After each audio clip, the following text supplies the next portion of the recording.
मेरा छोटा सा परिवार, हरि आ जाओ एक बार। मेरा छोटा सा परिवार, हरि आ जाओ एक बार। हरि आ जाओ प्रभु आ जाओ, हरि आ जाओ प्रभु आ जाओ।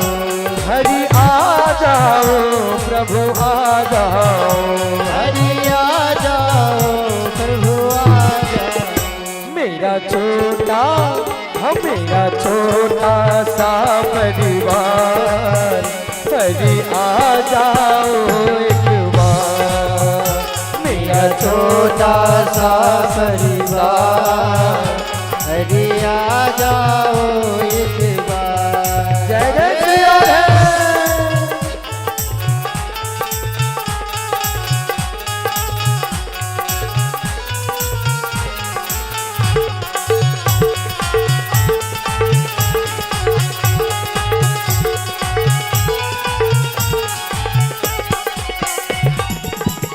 योगी का भेष बना करके, योगी का भेष बना करके, इस तन पर भस्म रमा करके, इस तन पर भस्म लगा करके, योगी का भेष बना करके, इस तन पर भस्म रमा करके, मैं अलग जगाऊं द्वार, हरि आ जाओ एक बार।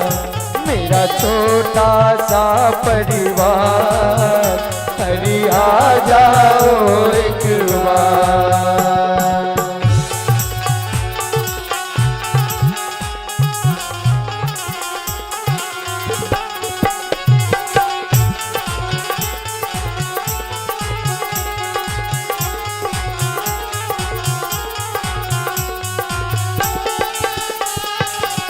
जय जय श्री राधे श्री हरि।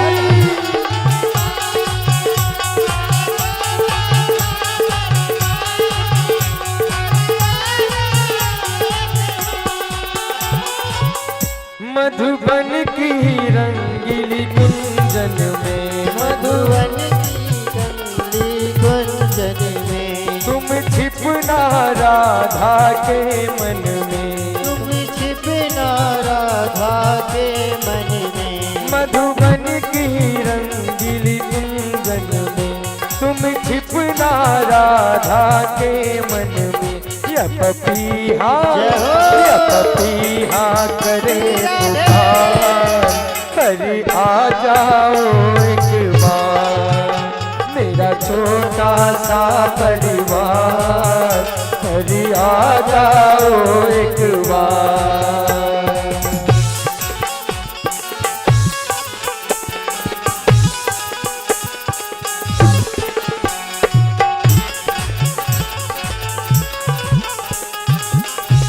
क्या सभी भक्तगण अपने अपने जगह पर खड़े हो जाएंगे?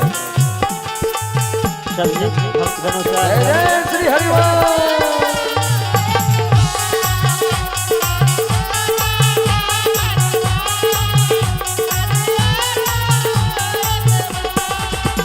घनश्याम मुरारी मधुसूदन, घनश्याम मुरारी, आओ आओ मेरे प्यारे मोहन, आओ मेरे प्यारे मोहन।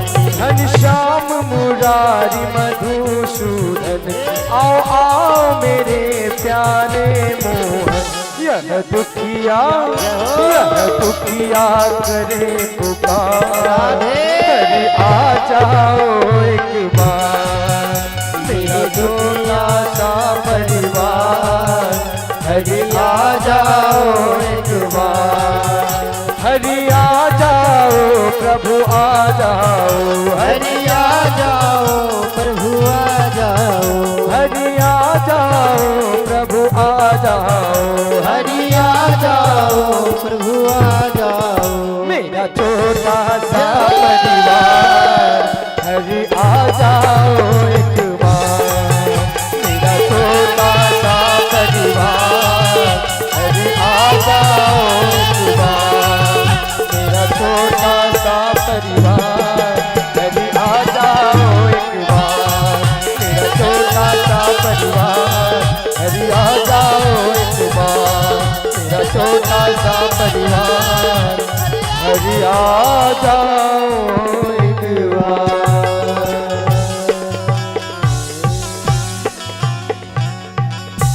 प्रेम श्री कृष्ण कन्हैया लाल की जय। प्रेम श्री वृंदावन बिहारी लाल की जय। प्रेम श्री श्यापति रामचंद्र की जय। प्रेम श्री हनुमान जी महाराज की जय। प्रेम श्री श्री भागवत महापुराण की जय।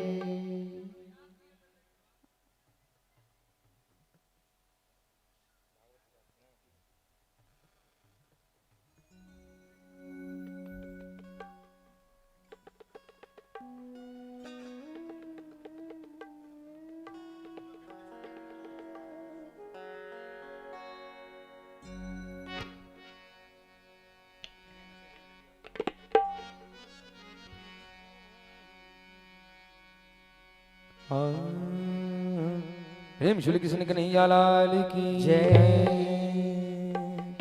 भाई बहुत प्यारा सा भजन। रोकरिया जाका कता नुकल राधा काटो अहुरिया ना। रोकरिया जाका कता नुकेल राधा काटो अहुरिया ना। राधा काटो अहुरिया ना। राधा काटो अहुरिया ना। मोहना जाका कता नुकेल राधा काटो अहुरिया ना। मोहना जाका कता नुकेल राधा काटो अहुरिया ना।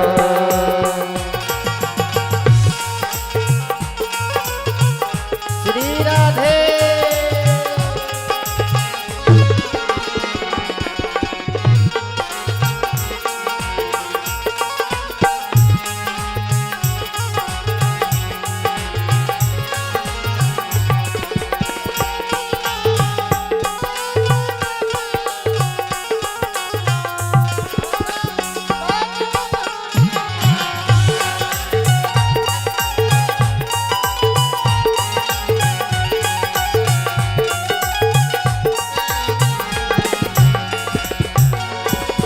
मथुरा ताको वृंदावन ताको। मथुरा ताको वृंदावन ताको। मथुरा ताको वृंदावन ताको।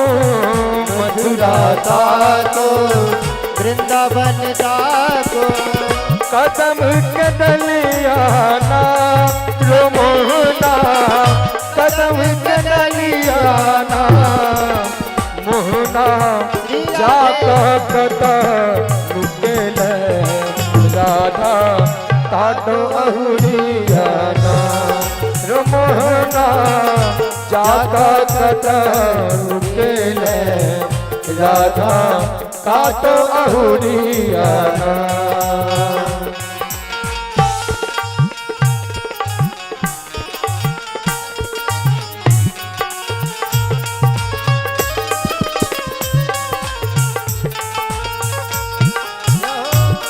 क्या बात है जय जय।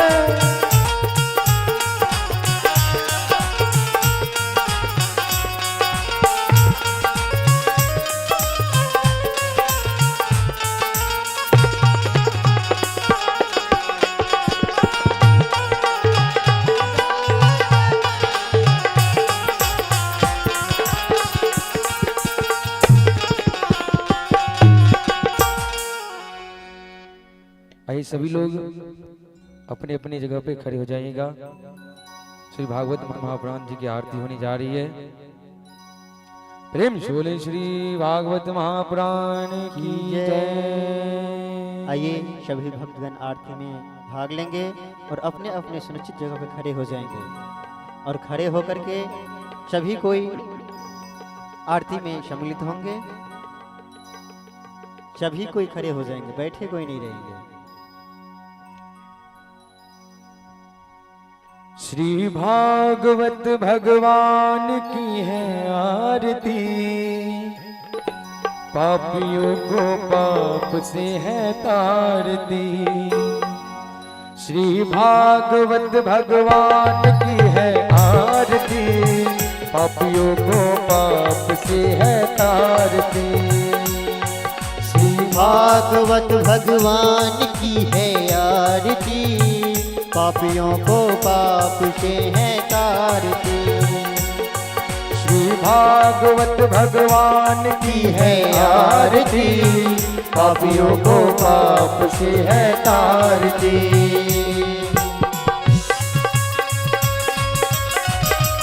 जय श्री राधे।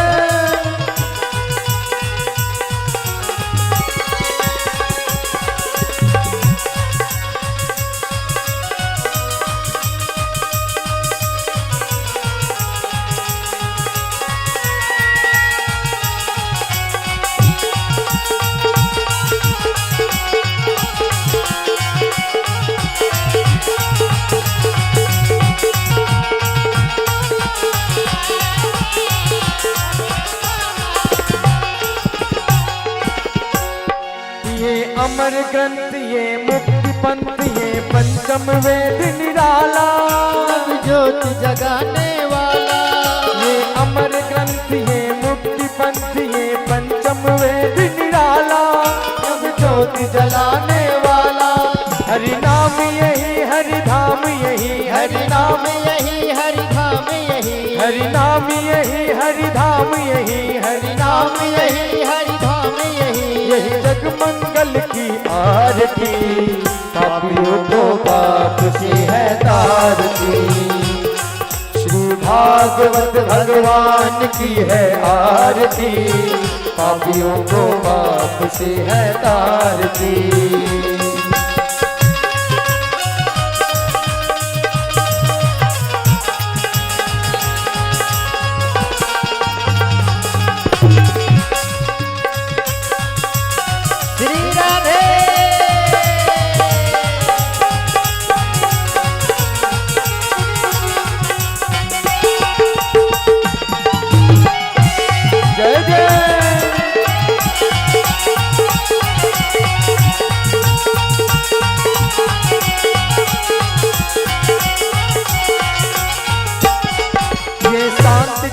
पावन पुनीत पापों को मिटाने वाला, हरि दर्श कराने वाला। ये शांत गीत पावन पुनीत पापों को मिटाने वाला, हरि दर्श कराने वाला। ये सुख करनी ये दुख हरनी, यह सुख करनी ये दुख हरनी, यह सुख करनी यह दुख हरनी, यह सुख करनी यह दुख हरनी। श्री मधुसूदन की आरती, पापियों को पाप से है तारती। श्री भागवत भगवान की है आरती, पापियों को पाप से है तारती।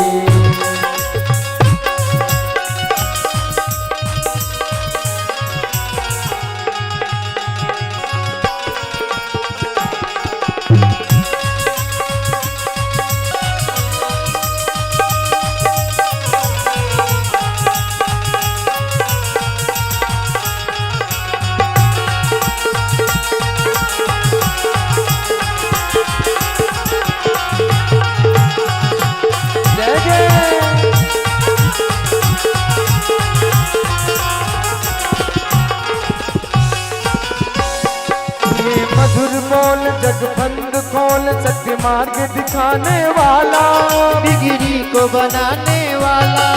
ये मधुर बोल जगफंद खोल सत्य मार्ग दिखाने वाला, बिगड़ी को बनाने वाला। श्री राम यही घनश्याम यही, श्री राम यही घनश्याम यही, श्री राम यही घनश्याम यही, श्री राम यही प्रभु की महिमा की आरती, पापियों को पाप से है तारती। श्री भागवत भगवान की है आरती, पापियों को पाप से है तारती। श्री भागवत भगवान की है आरती, पापियों को पाप से है तारती। पापियों को पाप से है तारती। पापियों को पाप से है तारती। पापियों को पाप से है तारती। श्री भागवत महापुराण की जय। प्रेम शोले कृष्ण कन्हैया लाल की जय। प्रेम शोले वृंदावन बिहारी लाल की जय। प्रेम शोले श्यापति रामचंद्र की जय। प्रेम शोले हनुमान जी महाराज की जय।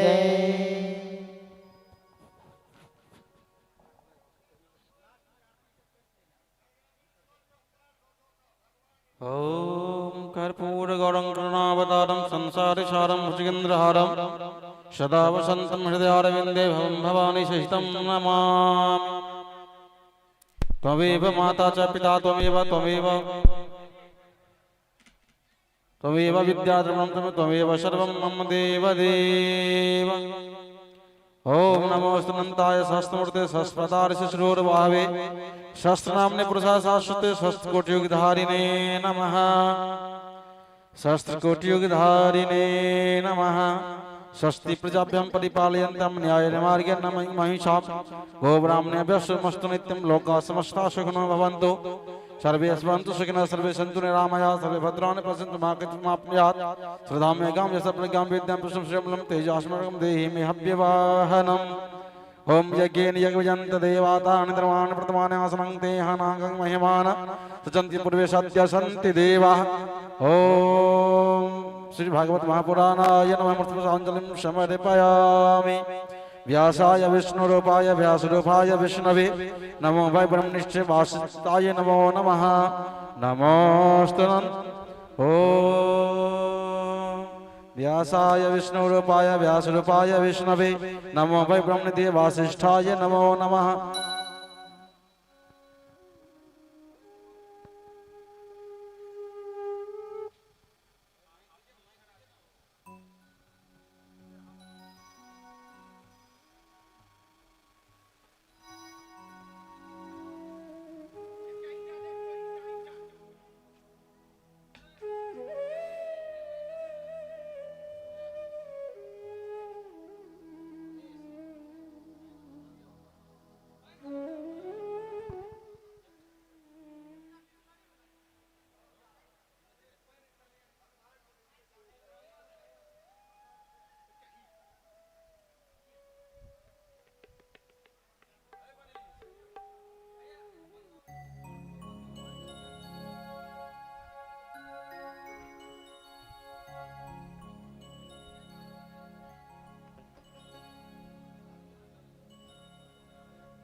जय सिया राम, जय सीताराम।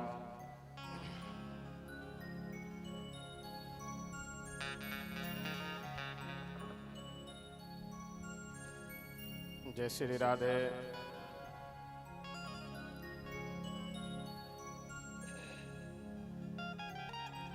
जय सिया राम, जय श्री राधे। जय श्री राधे। थोड़ा सा और हल्का। जय सिया राम, जय श्री राधे। जय सीताराम, जय सिया राम, जय श्री राधे। जय सिया राम। बेस हल्का दीजिए तो बेस। हाँ नहीं थोड़ा बढ़ा दीजिए। जय सिया राम, जय सीताराम।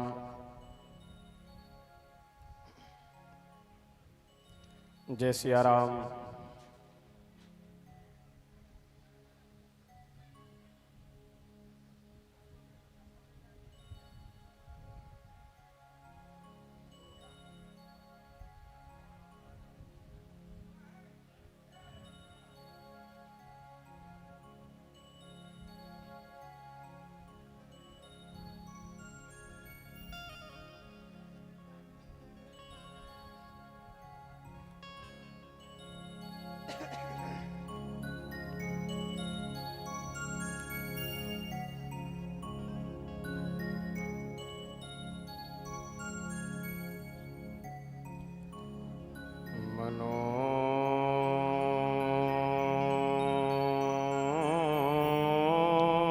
ऊर्जवं मारुततुल्यवेगम्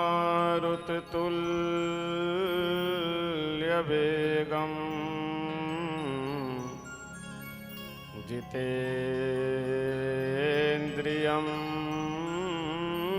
बुद्धिमतां वरिष्ठम्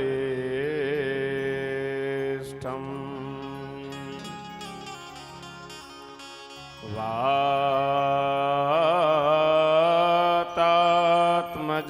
वानरयूथमुख्यम्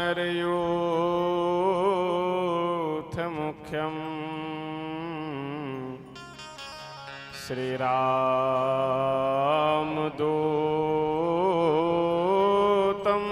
शरणं प्रपद्ये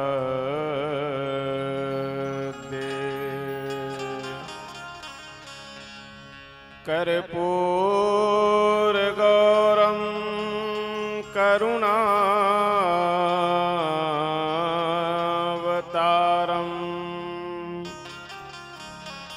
संसारसारं भुजगेन्द्रहारम्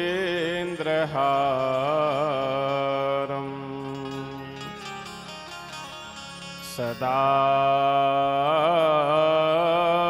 वसन्तं हृदयारविन्दे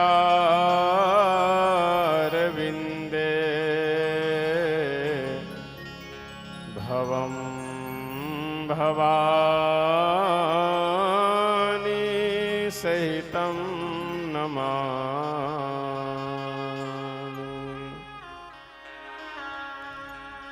रामं रामानुजं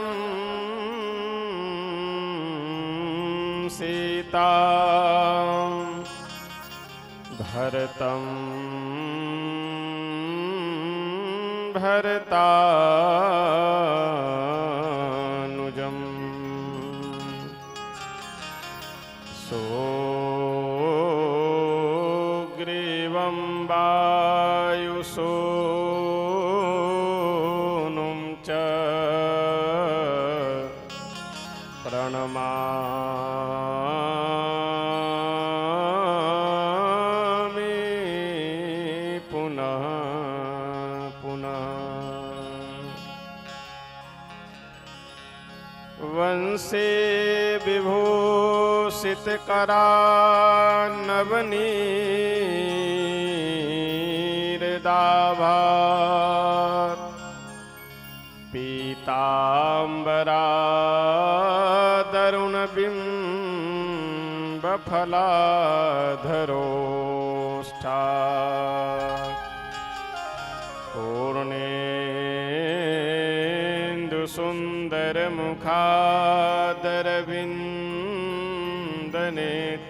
पूर्णेन्दुसुन्दरमुखादरविन्दनेत्रात् कृष्णात् परं किमपि तत्त्वमहं न जाने।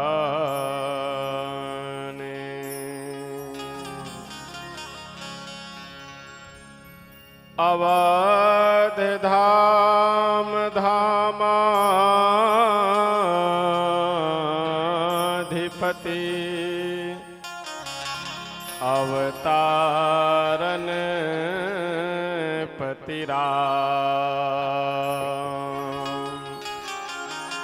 सकल सिद्धिपति जानकी दासनपति हनुमान दासनपति हनुमान।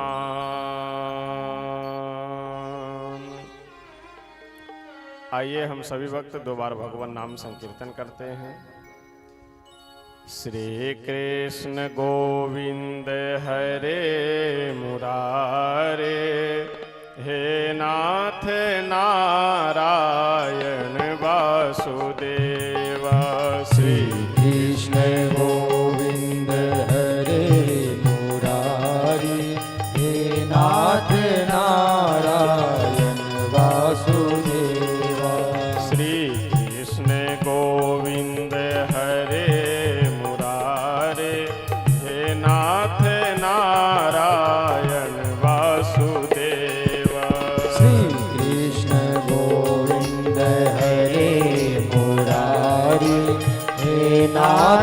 नारायण वासुदेवा हे नाथ नारायण वासुदेवा हे नाथ नारायण वासुदेवा हे नाथ नारायण वासुदेवा हे नाथ नारायण वासुदेवा हे नाथ नारायण वासुदेवा हे नाथ नारायण वासुदेवा हे नाथ नारायण वासुदेवा हे नाथ नारायण वासुदेवा श्री कृष्ण गोविंद हरे मुरारे हे नाथ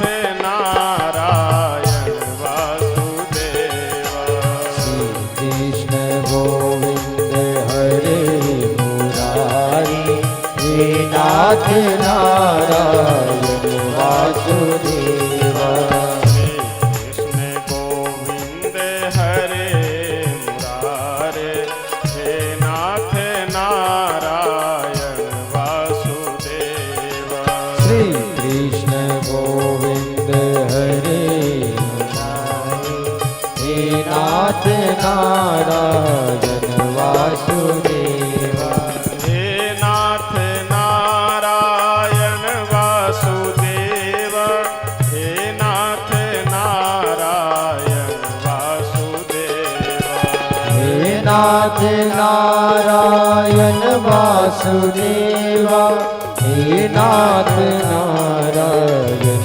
वासुदेवा हे नाथ नारायण वासुदेवा हे नाथ नारायण वासुदेवा हे नाथ नारायण वासुदेवा हे नाथ नारायण वासुदेवा श्री कृष्ण गोविंद हरे मुरारे हे नाथ नारायण वासुदेवा श्री कृष्ण गोविंद हरे मुरारी हे नाथ नारायण वासुदेवा श्री कृष्ण गोविंद हरे मुरारे हे नाथ नारायण वासुदेवा श्री कृष्ण गोविंद हरे मुरारी हे नाथ नारायण वासुदेवा श्री राधा कृष्ण भगवान की जय। श्री वृंदावन धाम के श्री अयोध्या धाम के श्री सरयू मैया के श्री मिथिला धाम के श्री कमला विमला के श्री हनुमान जी महाराज के श्री शंकर भगवान के श्री सद्गुरुदेव भगवान के श्री कृष्ण जन्म महामहोत्सव के जय जय सीताराम।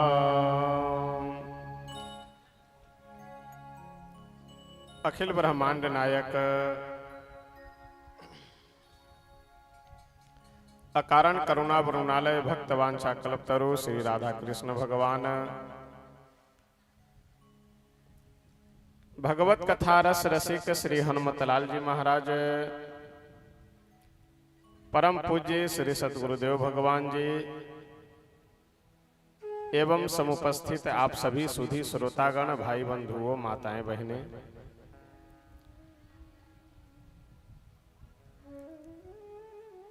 हम सब ई रिक्शा पे जो वहाँ ठेला पे मत बजाया करो, जिसको जाना होगा स्वयं चला जाएगा, या तो मंदिर के उधर होकर के बजाओ।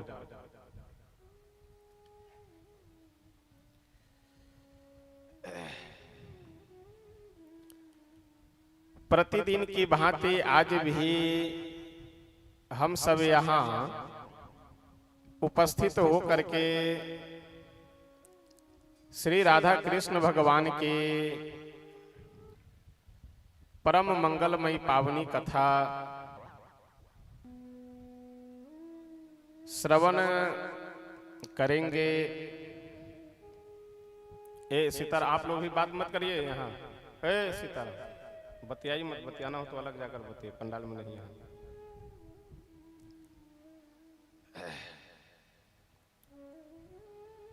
कल की कथा में हम सब अपने विचार को सही करने के लिए, व्यवहार को सही करने के लिए और विचार व्यवहार के साथ में अपने जीवन को कैसे व्यवस्थित सुव्यवस्थित किया जाए, इन सब बातों की चर्चा किए हुए थे। जीवन में परिवर्तन करने के लिए विचार में परिवर्तन होना आवश्यक है। विचार में परिवर्तन के लिए संग में परिवर्तन होना आवश्यक है और आहार विहार में परिवर्तन होना आवश्यक है। बिना संग सुधारे और बिना भोजन आदि की व्यवस्था सुधारे हुए आपके विचार में परिवर्तन हो ही नहीं सकता है। और विचार में परिवर्तन जब हो जाए तो जीवन में परिवर्तन अपने आप हो जाएगा। और मनुष्य जीवन कैसे जीना चाहिए, इन सब बातों का ज्ञान भगवान की कथा और अच्छे सज्जन पुरुषों के संग में बैठने से ही प्राप्त होगी। श्री नंद बाबा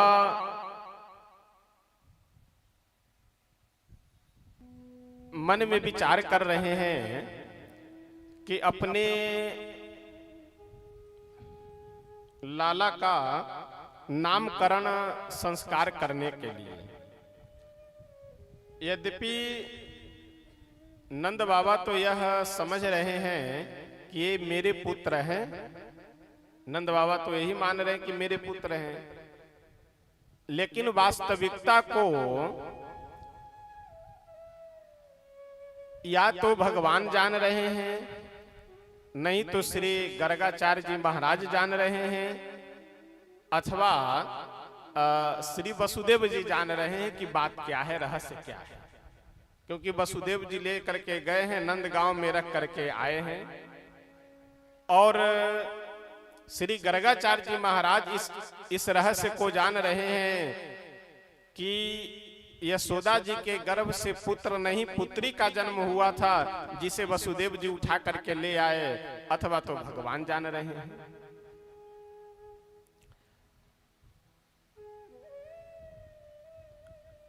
तो वसुदेव जी यदुवंश में जन्म लिए हुए यदुवंशी राजा थे और यदुवंशियों के कुल गुरु कुल पुरोहित श्री गर्गाचार्य जी महाराज हैं। तो श्री वसुदेव जी गर्गाचार्य जी महाराज को बुला करके बोले कि गुरुदेव जाइए और जा करके श्री नंद बाबा के महल में जो बालक पल रहे हैं, आप जानते हैं कि वो उनका नहीं हो तो मेरे पुत्र हैं, इसलिए जाइए उनका नामकरण कर करके आइएगा। श्री गर्गाचार्य जी महाराज बड़े ही आनंद के साथ पहुंचे ब्रज मंडल में, वृंदावन के क्षेत्र में। ब्रज मंडल में जब श्री गर्गाचार्य जी महाराज गए तो एक वृक्ष के नीचे बैठे हुए थे। बड़े ही प्रसन्नता के साथ एक वृक्ष के नीचे आसन जमाए विराजमान भगवान नाम का स्मरण कर रहे थे, भगवान का नाम जप कर रहे थे। यह बात श्री नंद बाबा को सूचना मिली कि गर्गाचार्य जी महाराज आए हुए हैं। दौड़े भागे पहुंचे, गर्गाचार्य जी के चरणों में प्रणाम किए और प्रणाम करके बोले कि गुरुदेव आप हमारे गांव में पधारे हैं, हमारे क्षेत्र में आए हैं, ये तो हम लोगों का सौभाग्य है हम तो धन्य हो गए, कृतार्थ हो गए। लेकिन एक निवेदन यह है कि आप जब आए हैं हमारे गांव में, तो मेरी प्रार्थना यह है कि मेरे पुत्र का नामकरण भी आप कर दीजिए। क्या नामकरण भी कर दीजिए। गर्गाचार्य जी महाराज बोले कि ठीक है, नाम तो हम रख देंगे, लेकिन तुम्हारे घर में चल करके नहीं, गौशाला में व्यवस्था करो, वहीं चुपचाप नामकरण कर देंगे और किसी को बुला कर लाना मत।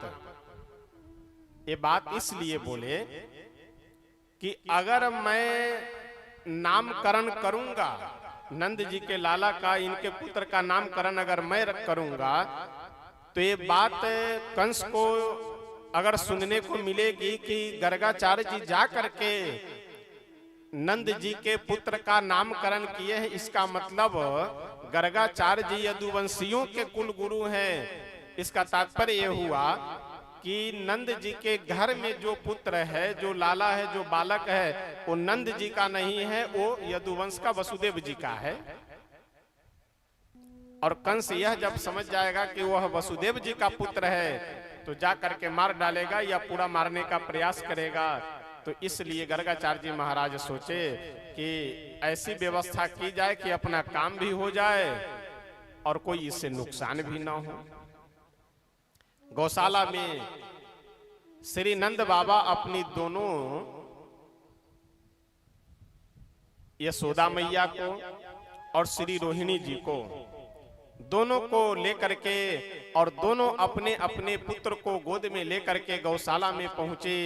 सबसे पहले रोहिणी जी के गोद में जो बालक हैं, बढ़िया श्याम सुंदर भगवान, उनका नामकरण करते हुए बलराम जी का नामकरण कर रहे हैं। और श्री गर्गाचार्य जी महाराज बोले कि अयम ही रोहिणी पुत्रो, यह जो रोहिणी जी के गोद में बालक है, यह बालक अत्यंत बलवान होंगे, बहुत बलशाली होंगे।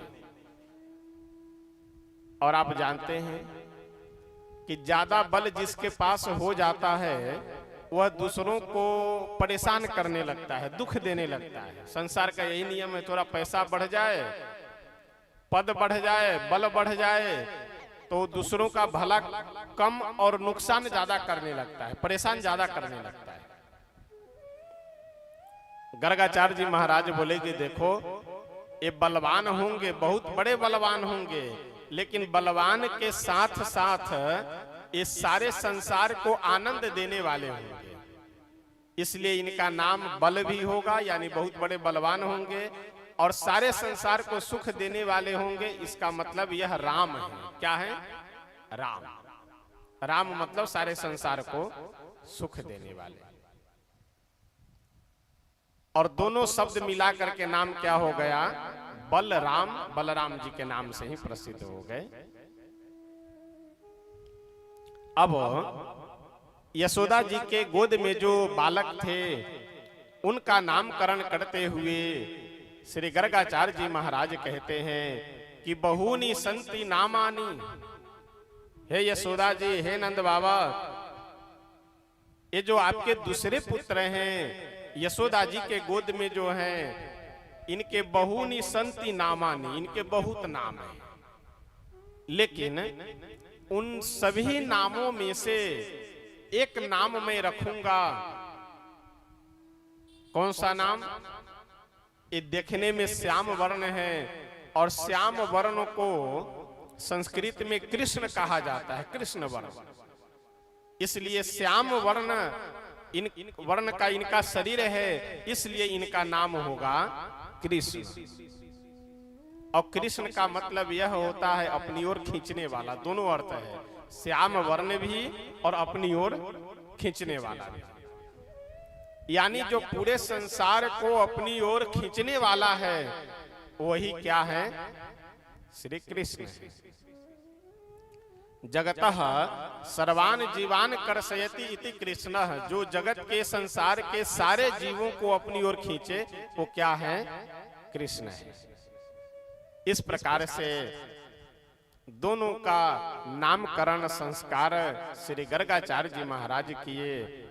और देखिए, ब्रह्म राम ते नाम बड़ बरदायक बरदानी, रामायण सतकोटि मह लिए महेश जिए जानी। भगवान का नाम ये भगवान से भी श्रेष्ठ है। राम न सकहि नाम गुण गाई, भगवान भी अपने नाम की बड़ाई, अपने नाम की महिमा नहीं गा सकते। इतनी महिमा है भगवान के नाम की। आप पूजा पाठ करते हैं, कीजिए। व्रत त्योहार तीर्थ यात्रा आदि करते हैं, सब कीजिए। जल चढ़ाने जाते हैं शंकर भगवान को, वह भी कीजिए, बंद मत करिए। लेकिन सब करते हुए भगवान का नाम अवश्य जप करना चाहिए। और सब कर रहे हैं, भगवान का नाम संकीर्तन नहीं कर रहे हैं, तो ये समझ लीजिए कि सब करना व्यर्थ तो नहीं कहेंगे, लेकिन जो लाभ मिलना चाहिए वह लाभ आपको नहीं मिल पाएगा। इसलिए हर हाल में सब कुछ करते हुए भगवान का नाम अवश्य जप करना चाहिए। एक बहुत सुंदर प्रसंग है। किसी परिवार में एक बालक था। परिवार के सभी जितने भी सदस्य हैं, सभी सदस्य भगवान का नाम संकीर्तन करे, भगवान की पूजा करे, स्तुति करे, पाठ करे, सब कुछ करते थे। लेकिन जो वह बालक था लगभग 12-14 वर्ष का, वो कभी भी जैसे सब पूजा पाठ आरंभ करे, जैसे सब भगवान का नाम संकीर्तन आरंभ करे, वैसे उठ करके वो घर से बाहर चला जाता। एक बार एक महात्मा जी आए उस घर में। घर के सभी लोग बड़ा ही स्वागत सत्कार किए, सम्मान किए संत जी का, और बोले कि महाराज जी, मेरे घर में तो सब भक्त हैं, सब पूजा पाठ करते हैं, भगवान का नाम संकीर्तन भी करते हैं, लेकिन एक बालक है, एक लड़का है, उसे बहुत प्रयास कर करके हम लोग देख लिए, लेकिन कभी वो न किसी पूजा पाठ में सम्मिलित होगा, न एक बार राम राम बोलेगा, न भजन, कुछ नहीं करता है। महात्मा जी बोले बुलाओ। बुलाया गया उस लड़के को।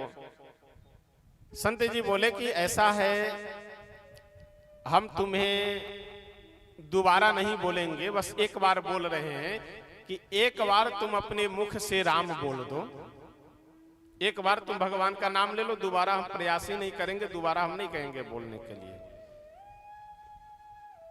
वो लड़का बोला कि और चाहे जो कुछ भी हमसे बोलवा लीजिए, करवा लीजिए, लेकिन हम यह नहीं बोलेंगे, नाम हम नहीं बोलेंगे, भगवान का नाम नहीं लेंगे हम। एक बार बोले, 2 बार बोले, 3 बार बोले, लेकिन बार बार कहने के बाद भी जब वह लड़का नहीं बोल रहा था, तो महात्मा जी उसको पकड़े और पकड़ करके जमीन पे उसको पटक दिए। और पटक करके गर्दन पकड़े हुए थे और बोले कि या तो आज तुम भगवान का नाम बोलो और नहीं तो तुम्हारा गला आज दबा देंगे। वो लड़का बोला कि चाहे हम मर जाएं लेकिन नहीं बोलेंगे। महात्मा जी अच्छा जोश में आ गया था। अब जोश में आदमी को होश तो रहता नहीं है, क्रोध में जोश में भरा हुआ था। महात्मा जी बोले ठीक है नहीं बोलोगे, क्या नहीं बोलोगे, मर जाओगे लेकिन नहीं बोलोगे। अब उसे ध्यान ही नहीं था कि हमें भगवान का नाम नहीं बोलना है। जोश में आकर के बोला कि हम मर जाएंगे लेकिन राम नाम नहीं बोलेंगे। महात्मा जी बोले जाओ तुम्हारा कल्याण हो गया। बस इतना ध्यान रखना कि आगे चल करके कभी कोई तुमसे पूछे कि जीवन में राम नाम के बदले क्या चाहिए, तो कुछ मांगना मत, केवल इतना कह देना कि राम नाम के बदले जो फल मिलता हो वह फल आप हमें दे दीजिए। संजोग की बात धीरे धीरे समय पूरा हो गया, मर करके वह यमलोक पहुंचा। चित्रगुप्त महाराज बोले यमराज जी से कि हे स्वामी, हे यमराज भगवान, ये तो जीवन में और कुछ पुण्य तो किया नहीं है, एक बार राम नाम जपे हुआ है, तो इसके बदले क्या इसको फल दिया जाए। यमराज जी बोले राम नाम के बदले, अब अच्छा जैसे मान लीजिए दुकान में आप 10 रुपए लेकर के जाएंगे तो 10 रुपए का दुकानदार सामान दे देगा। आप 50 रुपए लेकर के जाइए तो 50 रुपए का सामान दे देगा। तो कीमत पहले पता हो कि यहाँ 10 रुपए है, 20 रुपए है, तब तो उसके बदले कोई कुछ देगा। यमराज जी अब ये संकट में पड़ गए कि एक बार राम नाम यह जपे हुआ है, फिर मन में विचार किए कि ये जो मांगे वह दे दिया जाए तो पूरा हो जाएगा। अब आप जैसे मान लीजिए कि बढ़िया आधे किलो सोने का एक कंगन ले करके और किसी किराना दुकान पे जा करके बोलिए कि दुकानदार भाई ये ले लीजिए और इसके बदले 1 किलो आलू दे दीजिए, तो दुकानदार को तो और बढ़िया है। आधा किलो सोने का कंगन मतलब लगभग 16-17 लाख रुपए का सामान हो गया। और 16-17 लाख रुपए का सामान दुकानदार को मिले और 10 रुपए का सामान देना हो तब तो अच्छा है, क्योंकि आप मांग रहे हैं, आपसे जबरदस्ती नहीं लिया है, जबरदस्ती आपके हाथ से छीना नहीं है, आप स्वयं ले जा करके दिए हैं कि ये ले लो और इसके बदले 1 किलो हमें आलू दे दो। उसी प्रकार से अगर आप भगवान का नाम जप कर रहे हैं और भगवान से मांग ले रहे हैं कि हे भगवान हमारा शरीर स्वस्थ हो जाए, बहुत हमें बीमारी रहती है, बहुत हम परेशान रहते हैं, हमारा शरीर स्वस्थ हो जाए, तो भगवान के नाम के बदले आपका शरीर स्वस्थ हो जाएगा। आप मांग लेंगे कि हमारे घर के बगल में 2 कट्ठा जमीन बिक रहा है, उसको हम खरीद ले, और खूब आप नाम जप करते हैं तो देखिए फल मिलता है, ऐसा नहीं है। लेकिन भगवान के नाम के बदले वही आपको 2 कट्ठा जमीन मिल जाएगा। और भगवान का नाम जप कीजिए और यह मांगिए कि हे प्रभु आपकी कृपा बनी रहे, बाकी हमारे कर्म से जो भी हमारे जीवन में सुख दुख है सब ठीक है, आपका आशीर्वाद बना रहे।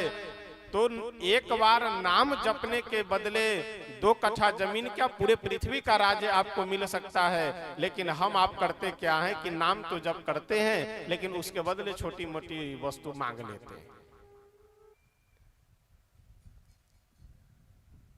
यमराज जी बोले उस बालक से कि बालक ये बताओ कि तुम एक बार केवल भगवान का नाम जप किए हो, यह पुण्य का कार्य है, तो इसके बदले तुम्हें क्या चाहिए, जो चाहिए वह मांग लो। अच्छा, वह जो बालक था उसे महात्मा जी की बात याद आ गई और वह बालक बोला कि ऐसा है यमराज भगवान, एक बार राम नाम जपने का जो फल होता है वह फल हमें आप बता दीजिए तो फिर हम मांग लेंगे। एक बार भगवान के नाम लेने का कितना फल है वो आप हमें बता दीजिए तो हम आपसे मांग लेते हैं। अब यमराज जी परेशान, क्योंकि भगवान के नाम लेने का, एक बार नाम लेने का कितना फल है यह तो राम न सकहि नाम गुण गाये, भगवान भी अपने नाम की महिमा नहीं बता सकते हैं, तो भला यमराज जी कैसे बताएंगे। यमराज जी मन में विचार किए कि देवताओं के राजा इंद्र है, इंद्र जी को अवश्य पता होगा। गए इंद्र जी के पास, हे देवराज इंद्र, एक बार भगवान के नाम लेने का कितना फल है वह जरा हमें बता दीजिए। इंद्र देवता बोले कि जब आपको नहीं मालूम तो हमें कहां से पता होगा, कहां चला जाए। चलिए ब्रह्मा जी के पास चलते हैं। इस सृष्टि का निर्माण करने वाले, सृष्टि की रचना करने वाले ब्रह्मा जी के पास गए। यमराज जी और इंद्र जी ब्रह्मा जी से बोले कि हे ब्रह्मा जी, हे पितामह, एक बार राम कहने का यानी एक बार भगवान के नाम जप करने का क्या फल है, यही पूछने के लिए हम आपके पास में आए हैं। ब्रह्मा जी बोले कि देखो, संसार की रचना तो हम करते हैं लेकिन हमें भी मालूम नहीं है कि एक बार नाम जपने का क्या फल होता है, कहां चला जाए। तो तुम पुनि राम राम दिन राति, सादर जपहूं अनंग आराते। राम नाम के सबसे बड़े जप करने वाले शंकर भगवान हैं। शंकर भगवान के पास चला जाए। शंकर भगवान के पास जब गए, ब्रह्मा जी, इंद्र जी और यमराज जी, ये तीनों भोले बाबा के पास गए और जाकर के बोले कि हे भोलेनाथ, एक बार राम जपने का क्या फल है, यही पूछने के लिए हम लोग आपके पास में आए हैं। शंकर भगवान बोले कि देखिए, जपते तो हम हैं, लेकिन फल का हमें भी पता नहीं है, इसलिए हम बता नहीं पाएंगे। तो अब कहाँ चला जाए? तो अब जिनका नाम है उन्हीं के पास चला जाए।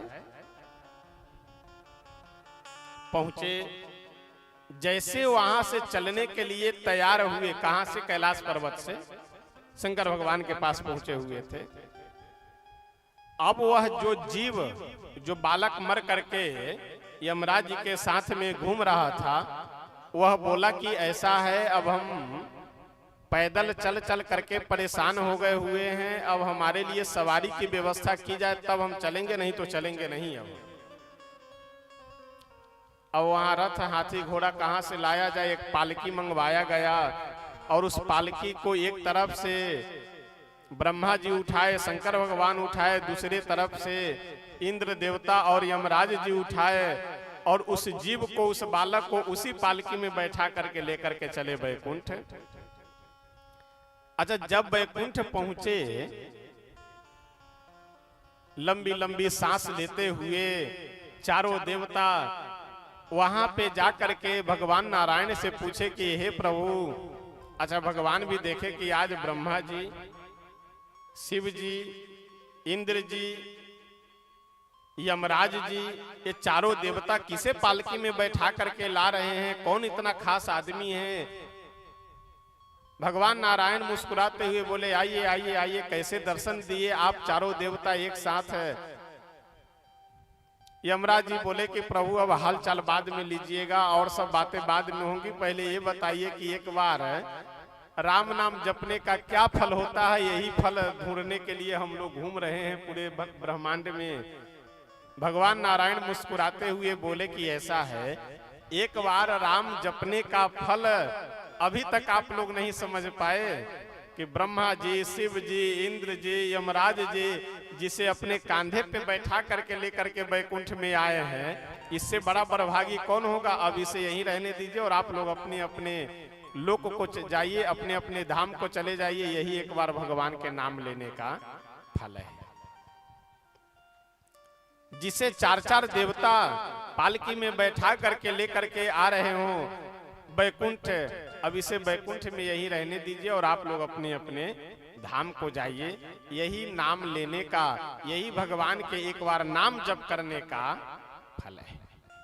इसलिए हम कह रहे थे कि जो काम आप कर रहे हैं सब कीजिए, पूजा पाठ, तीर्थ यात्रा सब कीजिए, लेकिन सब के साथ साथ भगवान का नाम अवश्य जप किया कीजिए। 10 मिनट, 15 मिनट, आधे घंटे, 1 घंटे, जो समय मिले, जिनमें श्रद्धा हो, सीताराम, राधे श्याम, जो भी नाम में श्रद्धा हो, श्रद्धा भाव के साथ भगवान का नाम अवश्य जप करना चाहिए। आइए एक भजन, 1-2 पंक्ति हम लोग गा करके तब आगे बढ़ेंगे। ये सड़क पे जो लोग बैठे हैं, नीचे जगह है, आ जाइए नीचे, क्योंकि गाड़ी वगैरह आने जाने में और वो सब हारन देते हैं, और सड़क पे कोई मतलब नहीं बैठने। नीचे जब जगह है तो आप सब नीचे आ जाइए।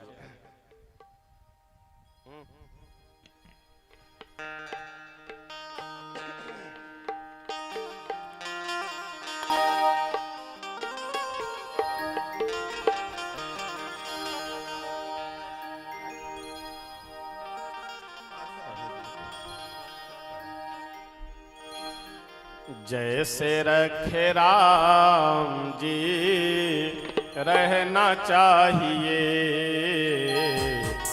जैसे रखे राम जी रहना चाहिए, जैसे रखे राम जी रहना चाहिए, जैसे रखे राम जी रहना चाहिए, जैसे रखे राम जी रहना चाहिए। मान अपमान सब सहना चाहिए, मान अपमान सब सहना चाहिए, जैसे रखे राम जी रहना चाहिए, जैसे रखे राम जी रहना चाहिए।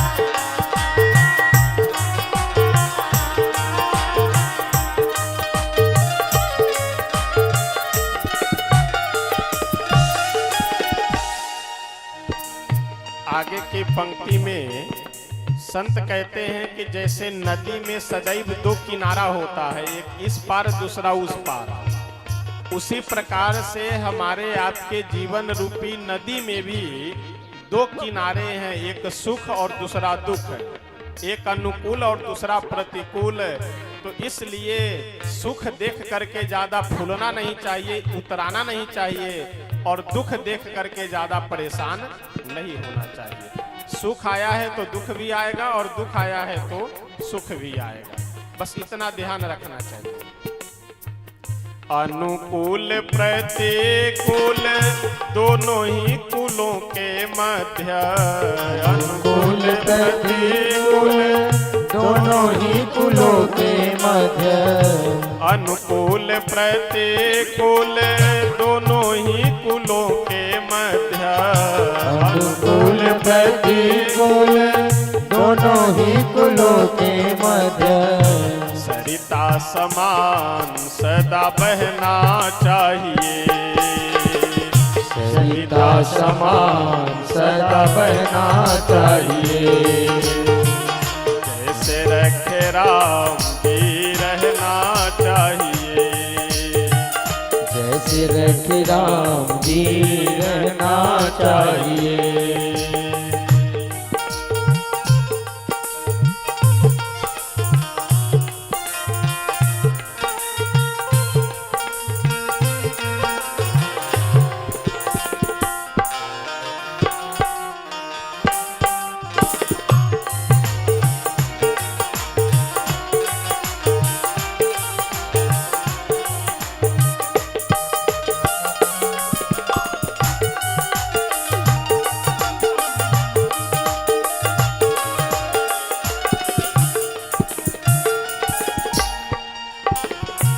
जीवन में चाहे जैसी स्थिति परिस्थिति आ जाए, उन परिस्थितियों में हम लोगों को यह ध्यान रखना चाहिए कि संसार के लोग भले हमारे साथ में हो न हो, लेकिन भगवान हमारे साथ में है। रहो सदा शान से भरोसा भगवान से, रहो सदा शान से भरोसा भगवान से, रहो सदा शान से भरोसा भगवान से, रहो सदा शान से भरोसा भगवान से। काल के भी डर से न डरना चाहिए, काल के भी डर से न डरना चाहिए। जैसे रखे राम जी रहना चाहिए, जैसे रखे राम जी रहना चाहिए।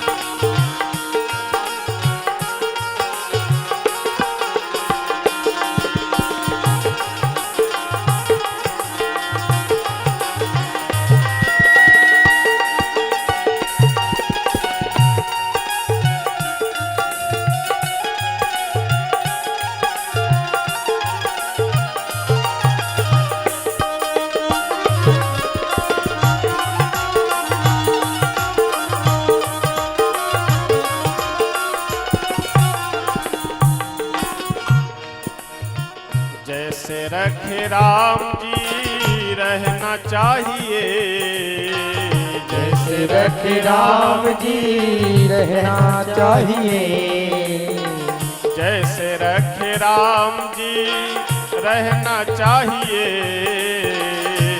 जैसे रखे राम जी रहना चाहिए। सीताराम सीताराम गाना चाहिए। सीताराम सीताराम गाना चाहिए। जैसे रखे राम जी रहना चाहिए। जैसे रखे राम जी रहना चाहिए। और एक शब्द एक बात हम सब लोग चाहते हैं, दुनिया में जितने भी लोग हैं, हर आदमी हर लोग यह चाहता है कि हमारे जीवन में सुख शांति और आनंद मिले। तो संत कहते हैं कि अगर आराम चाहते हो, आनंद चाहते हो तो क्या करना है? चाहते आराम हो तो सुबह सुबह शाम। चाहते आराम हो तो रोज ही सुबह शाम। चाहते आराम हो तो रोज ही सुबह शाम। चाहते आराम हो तो रोज ही सुबह शाम। सीताराम सीताराम गाना चाहिए। सीताराम सीताराम गाना चाहिए। जैसे रखे राम जी रहना चाहिए। जैसे रखे राम जी रहना चाहिए। जैसे रखे राम जी रहना चाहिए। जैसे रखे राम जी रहना चाहिए। मान अपमान सब सहना चाहिए। मान अपमान सब सहना चाहिए। जैसे रखे राम जी रहना चाहिए। जैसे रखे राम जी रहना चाहिए। जैसे रखे राम जी रहना चाहिए। श्री सीताराम भगवान की जय। चाहते आराम हो तो रोज ही सुबह शाम सीताराम सीताराम गाना चाहिए। इसलिए आप जीवन में जो कोई भी कार्य करते हैं कीजिए, लेकिन सब करते हुए भगवान का नाम अवश्य जप करना चाहिए। भगवान का नाम हम सबको नामों में से चुन करके एक मैं नाम इनका श्री कृष्ण ऐसा नाम रखता। बड़े का नाम रखे बलराम और छोटे का नाम रखे श्री कृष्ण। आगे श्रीमद् भागवतकार बहुत सुंदर भगवान की बाल लीलाओं की चर्चा करते हैं, क्योंकि भगवान आए ही हैं इसीलिए अपने लीला के माध्यम से, अपने चरित्र के माध्यम से लोगों को, संसार के मनुष्यों को, अपने भक्तों को आनंद देने के लिए। अगर भगवान आकर के लीला नहीं किए हुए होते तो आज हम सब यहाँ काहे के लिए बैठते? आकर के लीला किए, सुंदर चरित्र किए, उस चरित्र को, उस लीला को सुनने के लिए हम सब यहाँ बैठे हैं। धीरे धीरे प्रभु, अच्छा बीच में बहुत सारे राक्षसों का भी प्रसंग वर्णन है। तृणावर्त, अघासुर, बकासुर, अभी बहुत सारे बाल लीला के समय में ही राक्षसों का कल्याण भगवान करते हैं। उन सब की ज्यादा हम लोग चर्चा नहीं करेंगे। हम लोग तो भगवान की जो सुंदर लीला है उन लीलाओं का श्रवण करेंगे। एक दिन की बात है, भगवान धीरे धीरे समय व्यतीत होने लगा, अपने घुटने के बल चलना आरंभ कर दिए।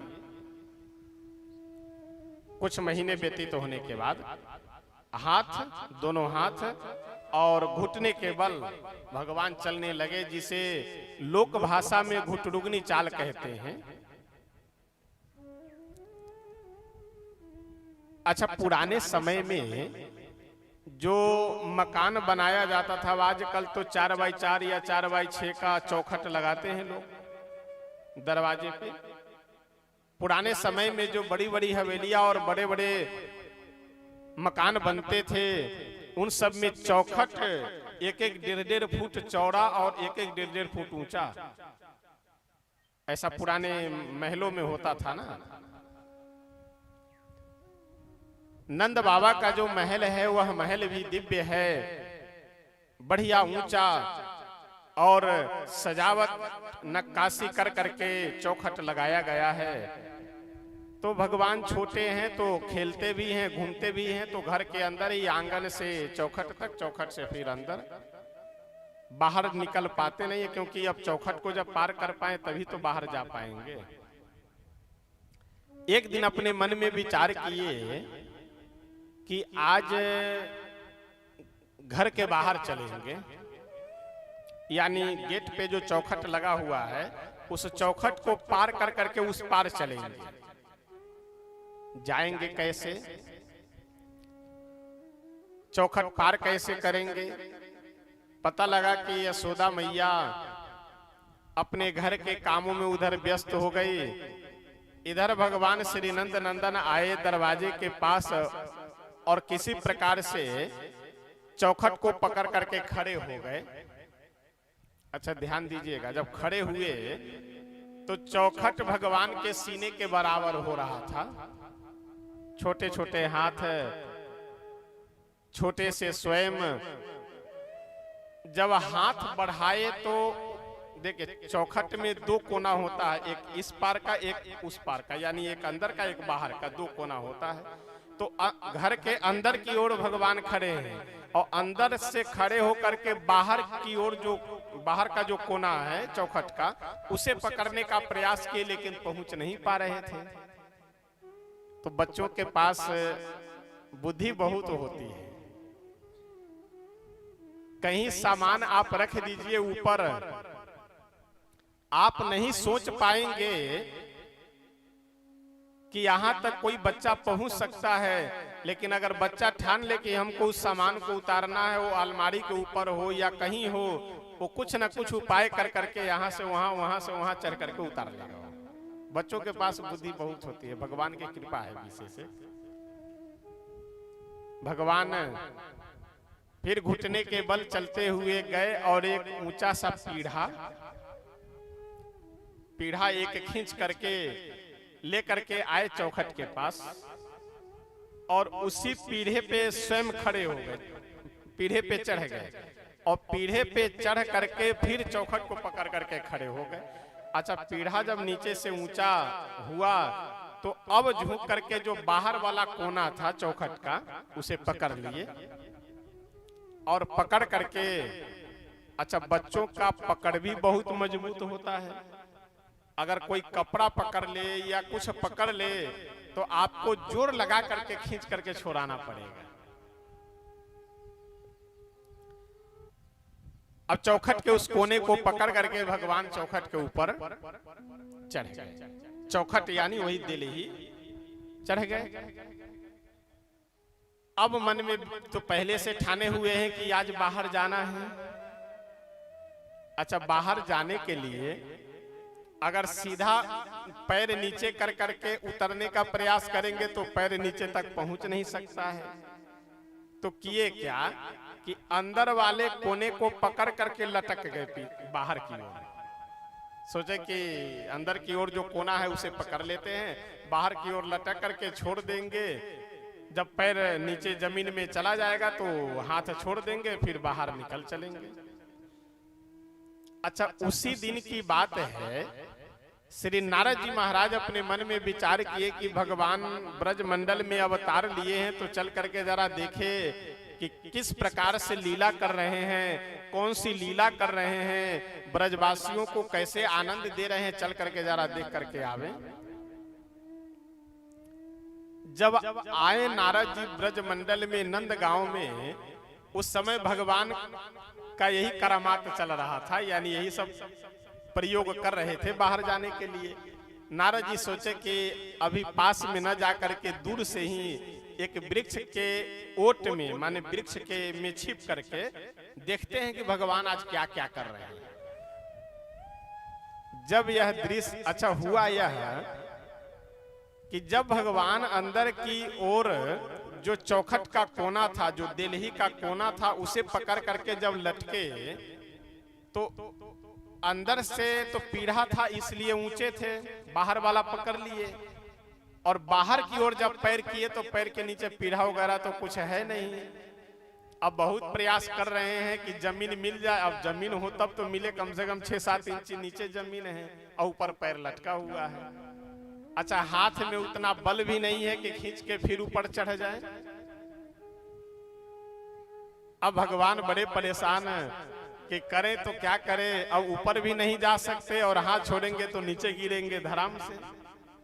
यह दृश्य देख करके श्री नारद बाबा बड़े ही आनंदित हो गए और मन ही मन प्रभु को प्रणाम करते हुए बोले कि जय हो प्रभु, जिनके दरवाजे पे ब्रह्मा विष्णु महेश आदि देवता लोग जा करके मस्तक झुकाते हैं और जिनके दरवाजे की देहली को सब बड़े बड़े देवता प्रणाम करते हैं, वह भगवान प्रेम के कारण एक साधारण से मनुष्य के देहली पे लटके हुए हैं। नंद बाबा क्या है, जैसे सब उसी प्रकार से नंद बाबा भी हैं। बस यह है कि वह साधना भजन किए हैं, भगवान के आशीर्वाद के कारण उन्हें भगवान को उनके कृपा का अनुभव आपको अवश्य होगा, लेकिन पहले प्रयास करना पड़ेगा स्वयं। आदमी न भजन करना चाहता है, न उपासना करना चाहता है, न उपासना करना चाहता है, न ही सेवा करना चाहता है। बस सीधे है कि भगवान हमें मिल जाएं, भगवान हम। कई लोग कहेंगे कि हम भगवान को नहीं मानते। मत मानो, कौन कह रहा है तुम्हें मानने के लिए? रंजते। इस श्लोक का अर्थ यह है कि एकदम मूर्ख आदमी को, जो एकदम पढ़ा लिखा नहीं है, एकदम मूर्ख व्यक्ति को समझाना आसान है, अथवा तो एकदम पढ़े लिखे व्यक्ति को समझाना आसान है। जो खूब पढ़ा लिखा है उसे समझाना आसान है। एकदम मूर्ख व्यक्ति को समझाना आसान है, अथवा एकदम पढ़े लिखे व्यक्ति को समझाना आसान है। लेकिन थोड़ा बहुत पढ़ करके जो अपने आप को समझदार मान लेते हैं, ऐसे आदमी को ब्रह्मा जी भी नहीं समझा सकते। यानी जो थोड़ा बहुत पढ़ा लिखा है और अपने आप को बहुत समझदार समझ रहा है, ऐसे व्यक्ति को ब्रह्मा जी भी नहीं समझा सकते। इसलिए ऐसे लोगों को समझाने के चक्कर में नहीं पड़ना चाहिए। श्री वेदव्यास भगवान कहते हैं कि भगवान अपनी लीलाओं के माध्यम से सभी ब्रजवासियों को बहुत ही आनंद प्रदान कर रहे हैं। अनेक प्रकार की लीला कर करके, अनेक अपने बाल चरित्रों के माध्यम से भगवान सभी ब्रजवासियों को आनंद दे रहे हैं। अब जब द्वार पे भगवान लटके हुए हैं, जब देखे कि कोई रास्ता नहीं है, कोई उपाय नहीं है, तो हाथ को छोड़े और धराम से गिरे जमीन पे और रोने लगे। और बाला नाम रोदनम बलम, बच्चे का सबसे बड़ा बल है रोना। रोने लगे तो सब उसकी गलती माफ। श्री यशोदा मैया दौड़ी भागी पहुंचे और जा करके अपने लाला को उठा करके गले से लगाई और लेकर के चली आई घर में। अब यशोदा मैया बहुत सशंकित रहने लगी है, जब से गेट के बाहर जाने लगे हैं। एक बार की बात है, भगवान श्री नंद नंदन बाहर जब गए, गेट के बाहर बलराम जी भी हैं साथ में और स्वयं भी हैं। गेट के बाहर जब गए, यशोदा मैया भी देख ली कि यहाँ कोई बात नहीं, खेल रहे हैं, ठीक है खेलने दो, चल करके अपने घर के काम निपटा ले। तब तक बाहर एक जगह कीचड़ भरा हुआ था, कीचड़ था। अब भगवान गए उस कीचड़ में, पूरे शरीर में कीचड़ लगा करके घुटने के बल चलते हुए घर की ओर आने लगे। अब जैसे यशोदा मैया घर के अंदर से आई बाहर और देखे कि कन्हैया पूरे शरीर में कीचड़ लगाए हुए घर की ओर आ रहे हैं, तो जा करके कहती है कि तुम सुकरोसी गत जन्मनि पूत नारे, क्यों पिछले जन्म का तो सुअर है क्या? यानी पूरे शरीर में कीचड़ लगा करके और कीचड़ लगाने के बाद इतना हंस रहे हो, इसका मतलब पूर्व जन्म का लग रहा है कि ये सुअर है। दूसरे जन्म में धोखे से मनुष्य शरीर मिल गया। भगवान जैसे यह सुने कि यशोदा मैया कह रही है कि क्यों तुम पिछले जन्म का सुअर हो, यह सुन करके कन्हैया बड़े प्रसन्न हो गए और बलराम जी की ओर देखते हुए हंसने लगे और बोले कि दाऊ भैया देखिए, लोग कहते हैं कि ये ब्रजवासी जितने भी लोग हैं ये सब अनपढ़ गवार हैं और मेरी मैया पढ़ी लिखी नहीं है। देखिए मेरी मैया बिल्कुल मुझे सही पहचान गई। क्या कह रही है कि पूर्व जन्म का तुम सुअर हो, तो पिछला हमारा जन्म एक जन्म सुअर का भी तो है, 12 रूप का। जब भगवान नारायण ब्रह्मा जी को आदेश दिए कि तुम सृष्टि का विस्तार करो, ब्रह्मा जी बोले कि सृष्टि का विस्तार तो हम करेंगे, लेकिन आधार तो कुछ चाहिए, पृथ्वी तो चाहिए, पानी के ऊपर थोड़े सृष्टि का विस्तार होगा। भगवान बोले कि हाँ बात सही है। और उस समय हिरण्याक्ष नाम का एक राक्षस जो पृथ्वी को लेकर के गया और जाकर के पाताल लोक में जल में चुरा दिया था, उस हिरण्याक्ष से पृथ्वी को छीन करके लाना था। तो भगवान ब्रह्मा जी को बोले कि चिंता मत कीजिए, बहुत जल्दी हम आधार की व्यवस्था कर रहे हैं, पृथ्वी की व्यवस्था कर रहे हैं। और इतना कह करके वहां से अदृश्य हो गए।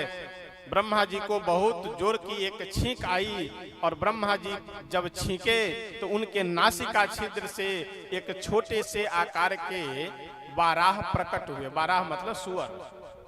और देखते देखते पहाड़ के समान, पर्वत के समान उनका विशाल काय शरीर हो गया और छलांग लगा करके सीधे जल में कूदे और कूद करके गए। पृथ्वी को अपनी दोनों दांतों पे उठा करके ला करके उस पृथ्वी, जिस पृथ्वी पे हम सब है, इस पृथ्वी को ही पाताल लोक से ला करके इस पृथ्वी को अपनी कक्षा में स्थापित कर करके, अच्छा जैसे पृथ्वी को लेकर के वहां से चले पाताल लोक से, अब हिरण्याक्ष पीछे पीछे दौड़ता हुआ, अरे जंगली सुअर रुक जा, अरे जंगली सुअर रुक जा बोल रहा है, लेकिन भगवान उसकी बातों पे ध्यान नहीं दिया। कितना सुंदर संकेत है। जब आप किसी भी क्षेत्र में आगे बढ़ने लगेंगे, ध्यान से सुनिएगा, बाराह भगवान पृथ्वी को अपनी दोनों दांतों पे रख करके लेकर के आने लगे। यानी बाराह भगवान का यह उद्देश्य है कि पृथ्वी को जल से ला करके पृथ्वी को ऊपर कक्षा में स्थापित कर दे। यानी उनका यह कार्य है, अपने काम में लगे हुए हैं। पीछे पीछे बहुत ललकारते हुए, अपशब्दों का प्रयोग करते हुए हिरण्याक्ष दौड़ रहा था, अरे जंगली सुअर रुक जा, अरे जंगली सुअर रुक जा। लेकिन भगवान रुके नहीं, उसकी बातों पे ध्यान नहीं दिए, केवल आगे बढ़ रहे थे। इस प्रसंग से हम सब लोगों को यह सीखना चाहिए कि आप अगर आगे बढ़ रहे हैं, आप मेहनत कर करके कमा रहे हैं, तो आसपास के लोग आपके पीछे पड़ेंगे। कहीं केस मुकदमा में उलझा दे, कहीं कुछ ऐसा कर दे कि मारपीट हो जाए, लाख 2 लाख कहीं खर्चा हो जाए, झूठ फूस के आरोप प्रत्यारोप लगवा दे। लेकिन करना क्या चाहिए, इन लोगों के बातों में न आकर के केवल अपने विकास पे ध्यान देना चाहिए। उलझिए मत, किसी की बातों में आकर के अपने विकास को रोकिए मत। आप जो मेहनत कर करके कमा रहे हैं, आगे बढ़ रहे हैं, आगे बढ़िए। ये बिगाड़ने वाले और पीछे पड़ने वाले लोग पीछे पड़े रहेंगे।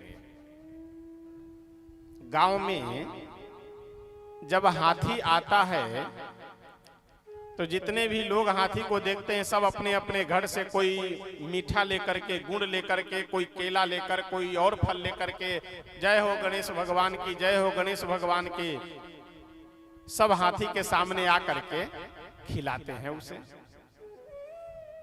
और आश्चर्य की बात, जितने लोग गणेश भगवान की जय हो, गणेश भगवान की जय हो यह कह करके हाथी के सामने हाथ जोड़कर खड़े रहते हैं, उससे ज्यादा कुत्ते लोग हाथी के पीछे हुआ हुआ करते पड़े रहेंगे। कहीं भी हाथी को आप गांव में देखेंगे 2, 4, 10 कुत्ते पीछे लगे रहते हैं हाथी के।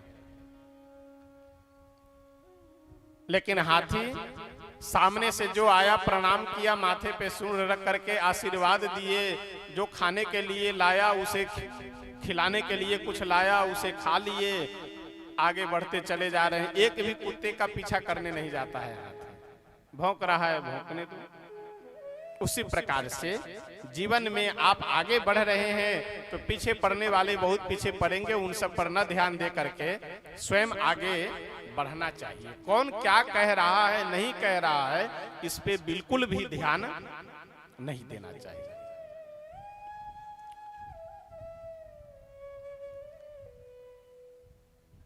श्री वेदव्यास भगवान कहते हैं कि जब हिरण्याक्ष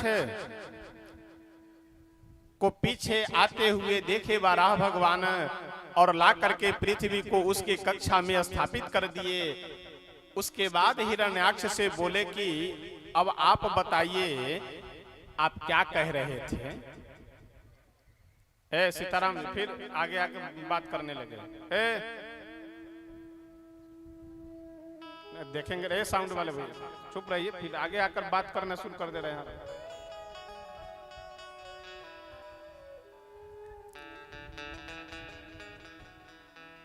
मैं निवेदन कर रहा था आप सबसे, हिरण्याक्ष से तब तक भगवान नहीं बात किए जब तक उनका काम हो नहीं गया। जब पृथ्वी को ला करके उसकी कक्षा में स्थापित कर दिए, उसके बाद हिरण्याक्ष से भगवान बोले कि अब बताइए आप क्या कह रहे थे। हिरण्याक्ष कह क्या रहा था, जंगली सुअर। अरे जंगली सुअर कहां जा रहा है, हिम्मत है तो ठहर जा, रुक जा। भगवान बोले कि आप सही बोले हैं, हम तो जंगली सुअर ही हैं, लेकिन आप जैसे जैसे ग्राम सिंहों को यानी गांव के शेर को ढूंढा करते हैं। अच्छा, किसी को अगर कह दीजिए गांव का शेर तो आदमी यही समझेगा कि हमें ये गांव का शेर बता रहे हैं, यानी गांव में हमारा बड़ा प्रभाव है, गांव के शेर है हम।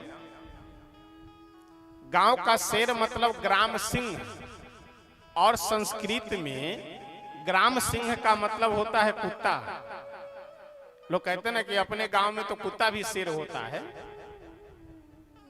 भगवान बाराह हिरण्याक्ष से बोले कि आप हमें सही बोले हैं कि हम जंगली सुअर हैं, लेकिन आप जैसे जैसे ग्राम सिंहों को हम ढूंढा करते हैं। सत्यम वयम भो वन गोचरा मृगाः युष्मद् विधान मृगये ग्राम सिंहान। आप जैसे जैसे गांव के सिंहों को ढूंढा करते हैं। अब हिरण्याक्ष जैसे सुना कि ग्राम सिंह यानी कुत्ता हमें बोल रहा है, तुरंत अपने हाथ में गदा लिए हुआ था, गदा का एक प्रहार किया। सो हिरण्याक्ष भगवान भी थोड़ा इधर उधर घूमे घुमाए, उसके बाद में एक तमाचा जोर का दिए, सो हिरण्याक्ष का राम नाम सत्य हो गया। उसी प्रसंग को याद कर करके श्री कन्हैया बलराम जी से बोल रहे हैं कि दाऊ भैया देखिए, मेरी मैया मुझे बिल्कुल एकदम ठीक पहचान रही है। क्या कह रही है कि क्यों तुम पिछले जन्म का सुअर हो क्या? यानी पिछले जन्म के हम सुअर भी तो हैं, यानी सुअर का बाराह का भी तो एक अवतार है हमारा। श्री नंद बाबा बड़े ही आनंदित रहते हैं, यशोदा मैया बड़ी ही आनंद में भरी हुई रहती हैं। दिन कैसे बीत रहा है, रात्रि कैसे बीत रही है, कुछ पता नहीं है, क्योंकि यशोदा मैया भी अपने कन्हैया के पालन पोषण में उनको नहलाना, धुलाना, सुलाना, दूध पिलाना, उनके लिए माखन आदि की व्यवस्था करना, इसी सब कार्यों में दिन रात लगी रहती है। और नंद बाबा भी समय समय से अपने कन्हैया को लिए गोद में थोड़ा घुमाते हैं, थोड़ा खिलाते हैं। इसी आनंद में सभी ब्रजवासी बड़े आनंदित रह रहे हैं।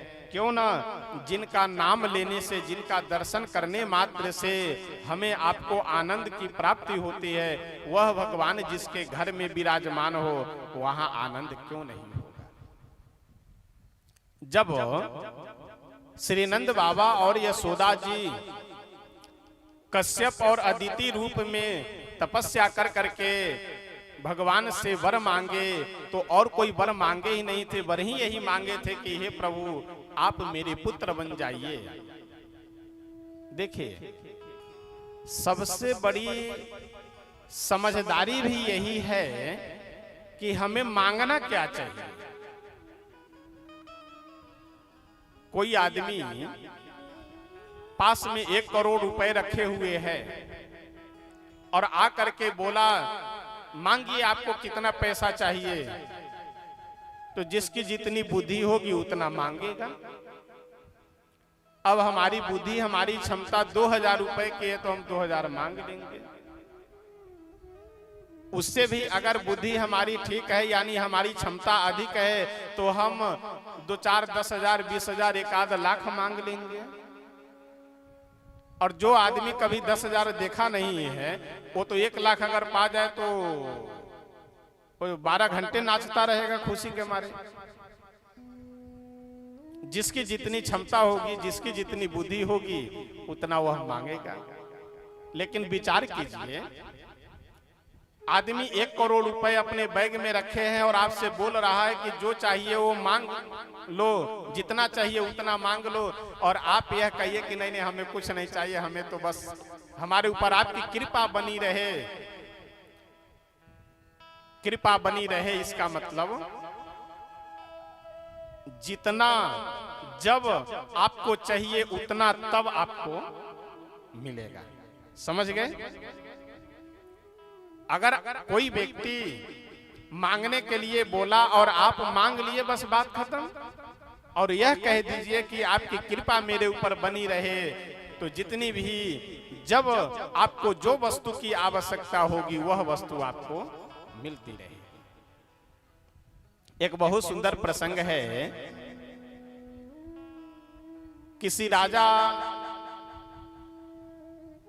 की बात है यह। किसी राज्य के एक राजा थे।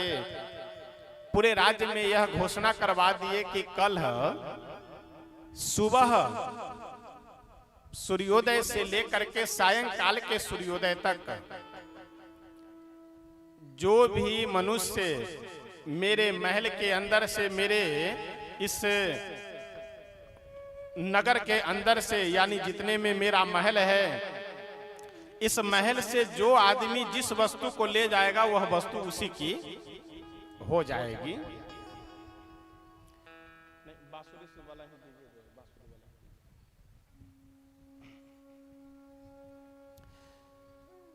राजा यह घोषणा करवाए कि जो जिस वस्तु को ले जाए वो वस्तु उसकी हो जाएगी। अब रात्रि में 12 बजे से ही सभी लोग लाइन लगा करके दरवाजे पे खड़े होने लगे कि जैसे सूर्योदय होगा वैसे महल के अंदर जाएंगे, सोना चांदी वस्त्र अन्न जो कुछ भी मिलेगा वो लेकर के हम लोग चल देंगे। अब जैसे सूर्योदय हुआ सभी लोग दौड़े भागे पहुंचे महल के अंदर। जिसे जो मिल रहा है, जिसे सोना मिला सोना लेकर भागने लगा, वस्त्र मिला वस्त्र लेकर के भागने लगा, अन्न मिला अन्न लेकर के भागने लगा। एक लड़की जो विवाह योग्य हो चुके थे वह गई और जाकर के राजा का हाथ पकड़ लिया। राजा का हाथ पकड़ ली। राजा साहब बोले कि मेरा हाथ क्यों पकड़ रही हो, जो तुम्हें चाहिए सोना हीरा मोती जवाहरात लेकर के जाओ। वह कन्या बोली कि राजा साहब यह बताइए ये जितने भी लोग आपके महल से जो जो वस्तुओं को लेकर के जा रहे हैं, ये कहाँ जा रहे हैं? अपने अपने घर में जा रहे हैं। और इनका घर कहाँ है? आपके नगर में ही है, यानी आपके राज्य में ही है इनका घर। और एक विशेष बात यह है कि जो वस्त्र लेकर के गया उसे केवल वस्त्र मिलेगा, जो रुपया पैसा लेकर के गया उसे केवल रुपया पैसा मिलेगा। और जब मैं आपसे विवाह कर लूंगी और आप मेरे हो जाएंगे तो यह सब कुछ मेरा हो जाएगा। समझ गए? जब राजा ही मेरे हो गए, उनके राज्य में जो भी धन संपत्ति है पूरा राज्य जब हमारा हो गया, तो ये प्रजा के लोग जो जो लेकर के जा रहे हैं अपने घर में लेकर जा रहे हैं। और इनका घर भी आपके राज्य में है। तो जब पूरा राज्य हमारा हो जाएगा तो ये सोना चांदी हीरे जवाहरात सब मेरे नहीं होंगे। और वस्तु कोई लेकर के जाएंगे तो जो वस्तु लेकर के जाएंगे केवल वही वस्तु मेरी होगी। इसलिए मुझे और कुछ नहीं, मुझे तो केवल आप चाहिए। मैं आपके चरणों में रहना चाहती हूँ, आपको स्वीकार करना चाहती हूँ। और मैं आप का हाथ पकड़ ली और आपकी घोषणा है कि सुबह से शाम तक जो जिस वस्तु को ले जाएगा वह वस्तु उसी की हो जाएगी। तो मैं आप ही को स्वीकार कर रही हूँ। इस महल के अंदर आप हैं, इसलिए मुझे और कुछ नहीं चाहिए, मुझे तो आप चाहिए। इसीलिए हम लोग भी जब कभी भी भजन करें, पूजा पाठ करें, तो जब बहुत दुख हो, बहुत समस्या हो, बहुत आपत्ति विपत्ति हो, तब तो मांगिए। नहीं तो पूजा पाठ करने के बाद, नाम जप करने के बाद भगवान से ही प्रार्थना कीजिए कि हे प्रभु आपकी कृपा बनी रहे। बहुत अगर परेशानी नहीं है, बहुत अगर अभाव नहीं है, तो मांगना नहीं चाहिए भिखारी के तरह से, ये दे दीजिए, वो दे दीजिए, वो दे दीजिए। इसलिए हमारे कर्म से जो कुछ मिला है सब बढ़िया है। हे प्रभु आपकी कृपा बनी रहे, आपका आशीर्वाद बना हुआ रहे। आइए एक भजन, एक दो पंक्ति गा करके, बोल करके हम सब आगे बढ़ेंगे कि यह संसार में मांग मांग करके अगर भगवान से हम इकट्ठा करेंगे तो यह समझ लीजिए कि यहीं छोड़ करके जाना है। तो इसलिए ज्यादा भगवान से न मांग कर करके भगवान से हम लोगों को ये मांगना चाहिए कि प्रभु आपकी कृपा बनी रहे और धन संपत्ति के लिए आप कमाइए, कर्म कीजिए, मेहनत कीजिए। न सफलता मिल रही हो, एक बार नहीं सफलता मिलेगी, दूसरे बार मिलेगी, दूसरे बार नहीं, तीसरे बार जब न कोई रास्ता दिखाई दे तब फिर भगवान से प्रार्थना कीजिए। अन्यथा अपने कर्म के बल आप कमाइए। बाकी भगवान की जब पूजा कीजिए तो भगवान से यही कहना चाहिए कि हे प्रभु आपकी कृपा बनी रहे हमारे ऊपर, बस और कुछ नहीं चाहिए। सब बढ़िया है, सब आनंद ही आनंद है।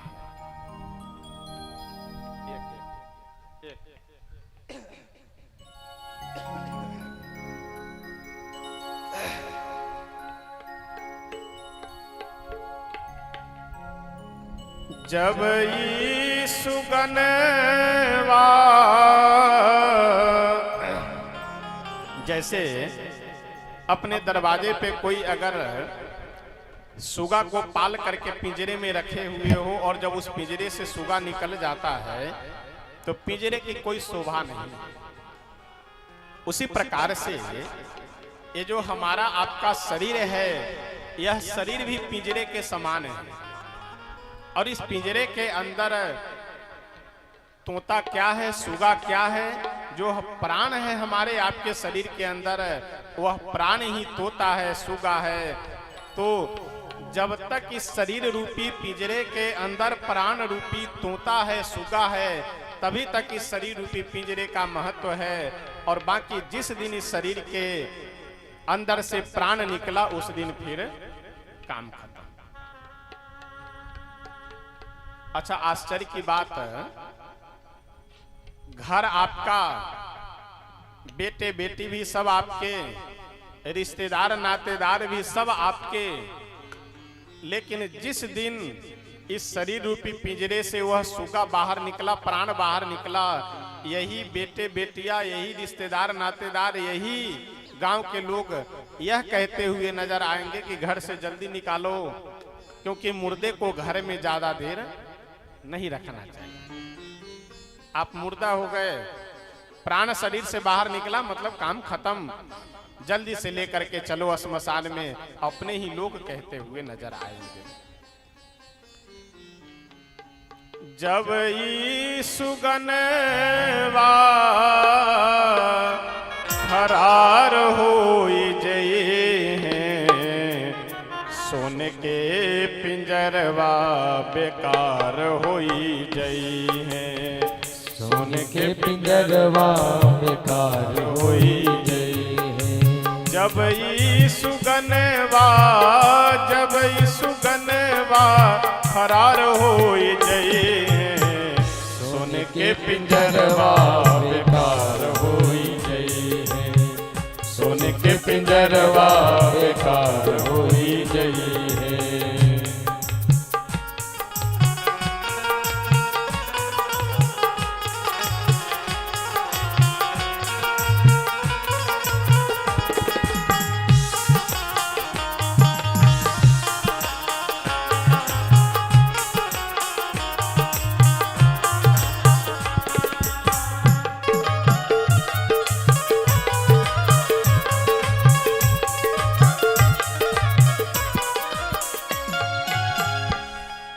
अगली पंक्ति में संत कहते हैं कि जो अगर प्रारंभ में कुछ नहीं सीखा, वह बाद में भी कुछ नहीं सीख सकता है। जैसे जो महिला अगर अपने पिता के यहाँ मायके में कुछ नहीं सीखी, वह ससुराल में जाकर के क्या सीखेगी। इसलिए जो बचपन में नहीं सीखा, वो जवान और बूढ़ा होकर के फिर क्या सीखेगा। वही संत बहुत सुंदर समझाते हुए कह रहे हैं, नैहरा में रहलू त किछऊ न सिखलू, नैहरा में रहलू त किछऊ न सिखलो, नैहरा में रहलू त किछऊ न सिखलू, नैहरा में रहलू त किछऊ न सिखलो, ससुरा में जाई के सहुरियो न सिखलो, ससुरा में जाई के सहुरियो न सिखलो, ससुरा में जाई के सहुरियो न सिखलो, ससुरा में जाई के सहुरियो न सिखलो।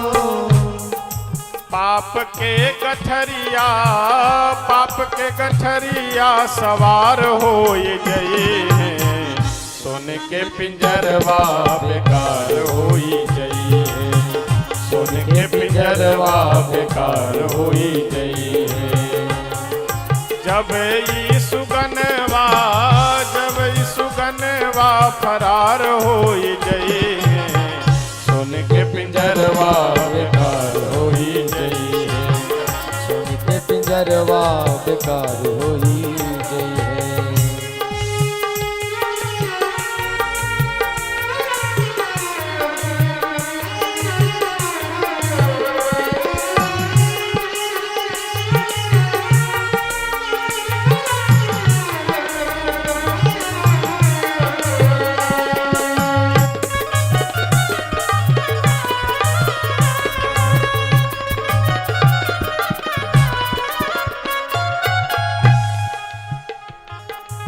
भजन की अंतिम पंक्ति का बहुत सुंदर संदेश है।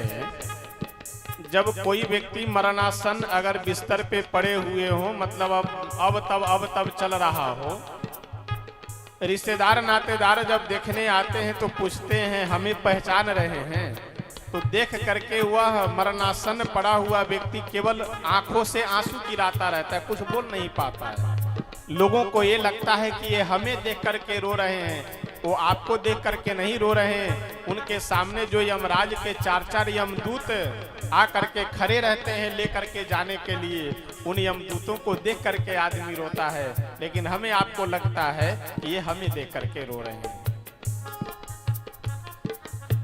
ससुरा से आइल जब खबरिया, ससुरा से आइल जब खबरिया, ससुरा से आइल जब खबरिया, ससुरा से जब आइल खबरिया, नैनवा से लोर गिरे आठो पहरिया, नैनवा से लोर गिरे आठो पहरिया, नैनवा से लोर गिरे आठो पहरिया, नैनवा से लोर गिरे आठो पहरिया।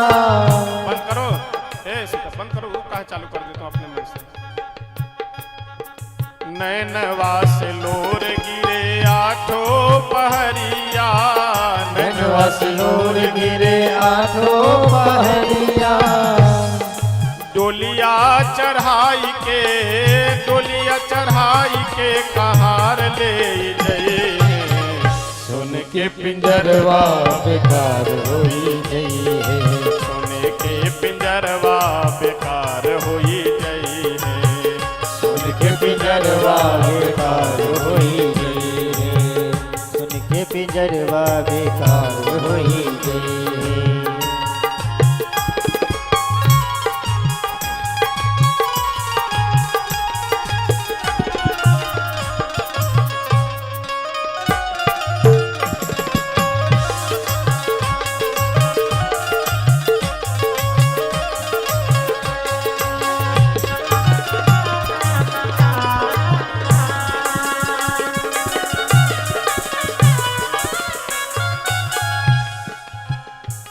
अंतिम पंक्ति में संत कहते हैं कि देखो, ये नैहर मतलब ये संसार जो है क्या है, ये नैहर है, यहाँ कुछ दिन रहना है, और भगवान का धाम परलोक ये क्या है, ये ससुराल है, मतलब वहाँ पे निश्चित एक दिन जाना है।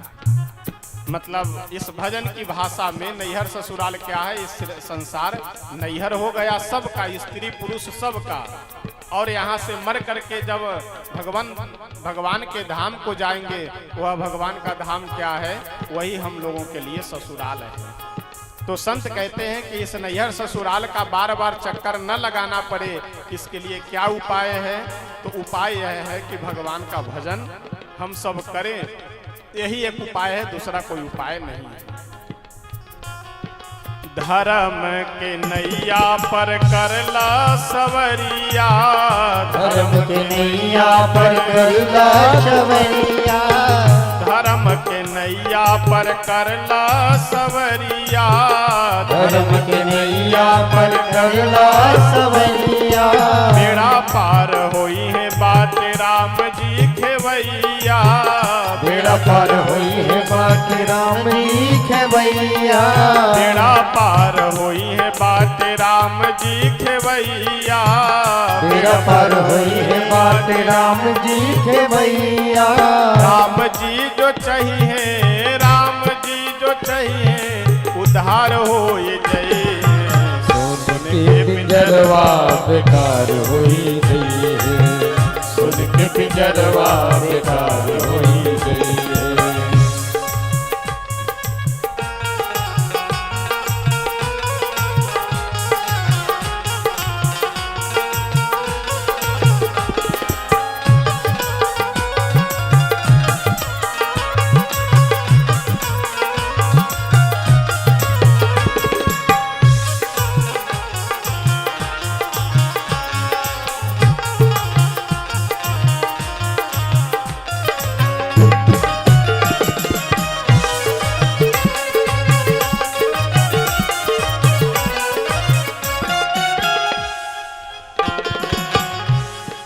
जब ई सुगनवा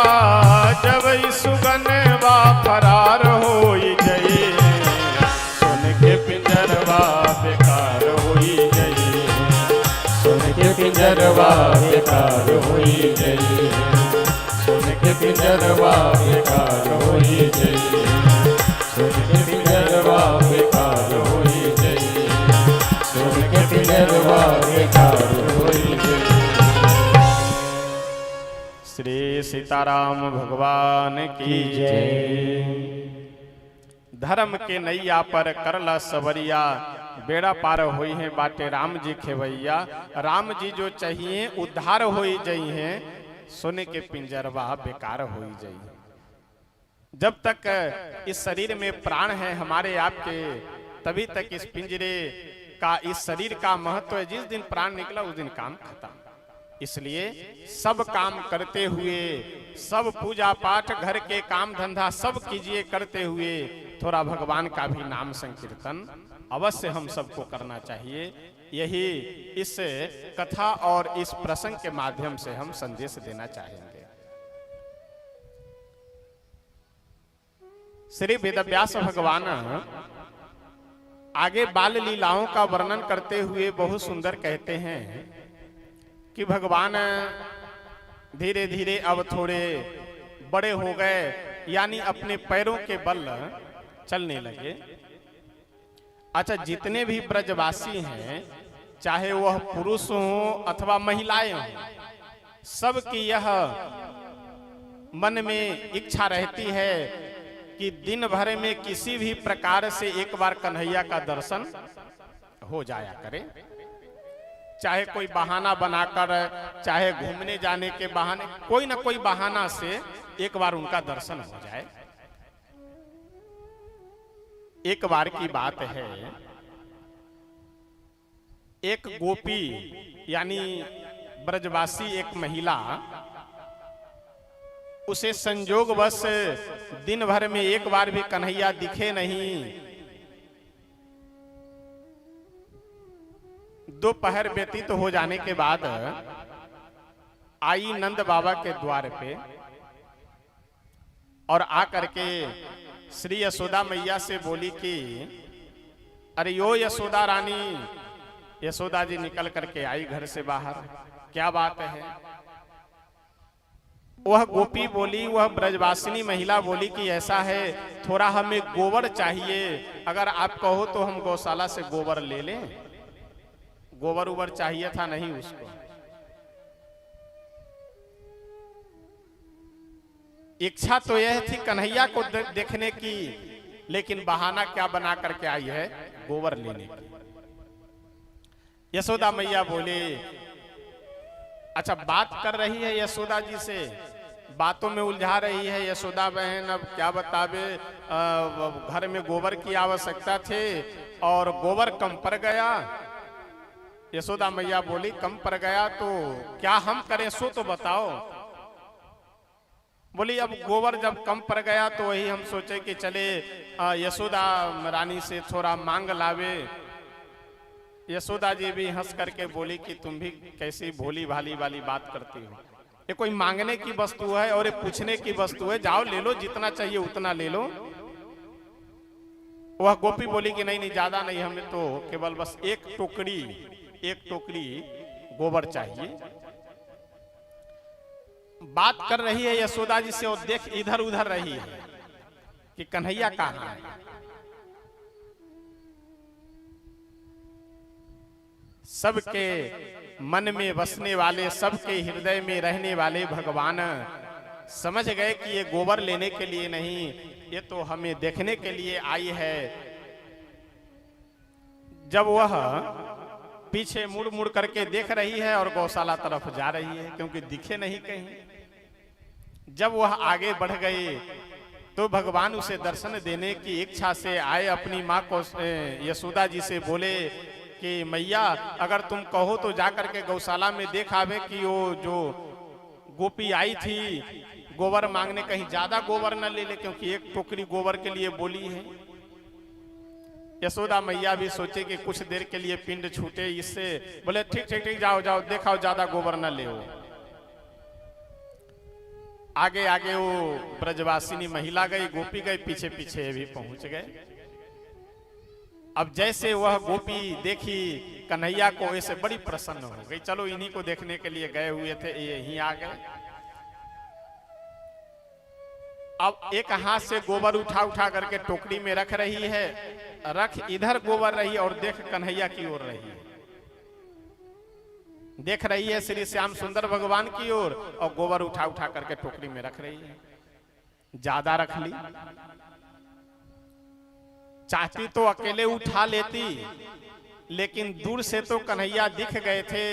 सोच रहे थे कि कुछ ऐसी व्यवस्था बनाओ, कुछ ऐसा बहाना निकालो कि जिससे नजदीक से कन्हैया का दर्शन हो जाए। तो वह गोपी बोली कि अरे ओ कन्हैया, ये टोकरी में गोबर ज्यादा हो गया है तो थोड़ा सा हाथ लगा दो, यानी उठवा दो। मतलब समझ रहे हैं आप सब? उठाना, जैसे दो आदमी अगर उठा रहे हैं तो कोई भी बोझा या टोकरी वगैरह अगर दो आदमी मिल करके उठा रहे हो तो उठाते समय तो दोनों अलग अलग, एक इधर एक उधर, और उठा करके जब एक के माथे पे रखना हो तो दोनों का चेहरा बहुत नजदीक हो जाता है। जैसे उठा करके किन्हीं के माथे पे रखना हो तो चेहरा नजदीक हो जाता है। वह गोपी सोची कि अगर मेरे माथे पे उठाने के बहाने अगर ये हाथ लगा कर उठाएंगे और मेरे माथे पे जब रखेंगे तो एकदम नजदीक से इनका दर्शन हो जाएगा। कन्हैया बोले कि वाह, हम ही गोबर भी दे और हम ही चल करके उठवावे भी, अपने से उठाओ। वह गोपी बोली कि नहीं नहीं, थोड़ा भारी हो गया है इसलिए हम कह रहे हैं उठाने के लिए, बाकी हम तो उठा लेते अकेले, अगर तुम चाहो तो उठवा दो। श्री श्याम सुंदर भगवान गए, जाकर के हाथ लगाकर उठा दिए। अब दूर से देख करके जो इतनी प्रसन्न हो रही थी और दूर से देखने के लिए जो लालायित थी, वह नजदीक से देख करके इतने आनंद में भर गई, इतने खुशी में भर गई कि गई रास्ते में गोबर फेंक करके फिर आ गई। घर गई नहीं, गोबर लेकर के रास्ते में फेंक दी, फिर चली आई टोकरी लेकर के। अब जैसे इधर कन्हैया देखे, श्री श्याम सुंदर भगवान देखे कि फिर आ गई, इसका मतलब इसको और गोबर चाहिए। कन्हैया बोले कि देखो ऐसा है, मैया से तुम्हारी बात केवल एक टोकरी की हुई थी और दोबारा फिर आ गई हो टोकरी लेकर के गोबर लेने। वह गोपी बोली कि देखो कन्हैया ऐसा है, मैया से तो एक टोकरी की बात हुई थी, एक टोकरी गोबर की, लेकिन दूसरी टोकरी गोबर अगर मैं ले जाऊंगी तो इसके बदले तुम जो कहो वो मैं तुम्हें देने के लिए तैयार हूं, तुम ही दे दो। मैया से काहे के लिए पूछने के लिए जाएंगे। कन्हैया बोले कि अब हमें और क्या चाहिए, हमें बढ़िया माखन खिलाओ, तो जितना मन हो उतना ले जाओ। वह गोपी बोली तो ठीक है, जितनी टोकरी गोबर लेकर के जाऊंगी उतने माखन के गोला खाने के लिए तुम्हें दूंगी। कन्हैया बोले शर्त पक्का? गोपी बोली बिल्कुल पक्का। अब एक टोकरी ले गई। जब फिर दोबारा टोकरी लेकर के आई लेने के लिए तो कन्हैया हाथ पकड़ लिए, बोले कि ठहरो, तुम कितनी टोकरी लेकर के जा रही हो, ये हिसाब किताब कैसे होगा? 2 ले गई, 4 ले गई, 5 ले गई, 10 टोकरी ले, कितनी टोकरी गोबर लेकर के तुम गई हो, इसका हिसाब कैसे होगा? वह गोपी बोली क्या हिसाब है, तुम लिख करके रखो। अब तो लिख ले, कागज कलम कहाँ है जो लिख ले। गोपी बोली ऐसा है तो एक काम करते हैं, तुम्हारे चेहरे पे टीका लगा दे रहे हैं गोबर के। जैसे एक टीका लगा दे रहे हैं, इसका मतलब एक टोकरी, दूसरी जब टोकरी गोबर ले जाएंगे तो दूसरी टीका लगा देंगे, तीसरी टोकरी जब गोबर ले जाएंगे तो तीसरी टीका लगा, यानी तुम्हारे मुख पे जितनी टीकाएं बनी हुई होगी गोबर की, उतने माखन के गोला में बाद में तुम्हें दे दूंगी, हिसाब किताब बराबर। कन्हैया बोले कि हाँ ये बात सही है। पहले दूर से दर्शन किए, बाद में टोकरी उठाने के बहाने नजदीक से दर्शन हो गया, और फिर बाद में टीका लगाने यानी गोबर के मस्तक पे टीका लगाने के बहाने शरीर का स्पर्श भी हो गया, यानी शरीर छू भी लिए। अब जाती वह गोपी रास्ते में गोबर फेंक करके दौड़ करके चली आते, 10-12 चक्कर लगाई वह गोबर लेकर के। अब आप विचार कीजिए, जिसके मुख पे 10-12 अगर गोबर का टीका बन जाए फिर चेहरा कैसा लगेगा? जब पूरे शरीर पूरे मुख पे गोबर के टीके ही टीके हो गए, वह गोपी देखी कि अब मुख पे कहीं जगह नहीं है, और वह दर्शन कर करके आनंदित और तृप्त हो गई, मन आनंदित हो गया। वह गोपी बोली कि ऐसा है कन्हैया, अब मैं जा रही हूँ अपने घर और तुम आओ पीछे से मेरे घर, फिर गिनती कर करके जितने टीके होंगे उतने माखन के गोला मैं तुम्हें दे दूंगी। कन्हैया बोले हाँ तुम चलो जल्दी तैयार करके रखो, और पीछे से हम आ रहे हैं मैया से पूछ करके। जैसे ही श्री श्याम सुंदर भगवान गए अपने महल में और श्री यशोदा मैया के सामने पहुंचे और बोले कि मैया, और यशोदा जी जैसे ही अपने लाला श्री कन्हैया की ओर देखे सो देख करके एकदम घबरा गई। पूरे मुख पे गोबर ही गोबर। यशोदा मैया बोली कि क्यों ये गोबर गणेश बन करके कहां से आ रहे हो तुम? आओ इधर जल से मुख साफ कर दे तुम्हारा। जैसे ही यह बोल करके कन्हैया की ओर चली आगे यशोदा जी, सो कन्हैया हाथ का इशारा करते हुए बोले कि मैया रुक जाओ, अभी बाद में धुलना मुख को, क्योंकि अभी अगर मुख धुल दोगी तो सब हिसाब किताब बिगड़ जाएगा। कौन सा हिसाब? कन्हैया बोले कि जो गोपी अभी गोबर मांगने के लिए आई हुई थी वो एक टोकरी नहीं ले गई, मेरे मुख पे जितने भी गोबर के टीका लगे हुए हैं उतने टोकरी वह गोबर ले गई है, और मेरा उसका शर्त हुआ है कि जितने टोकरी गोबर ले जाएगी उतने माखन का गोला खाने के लिए देगी।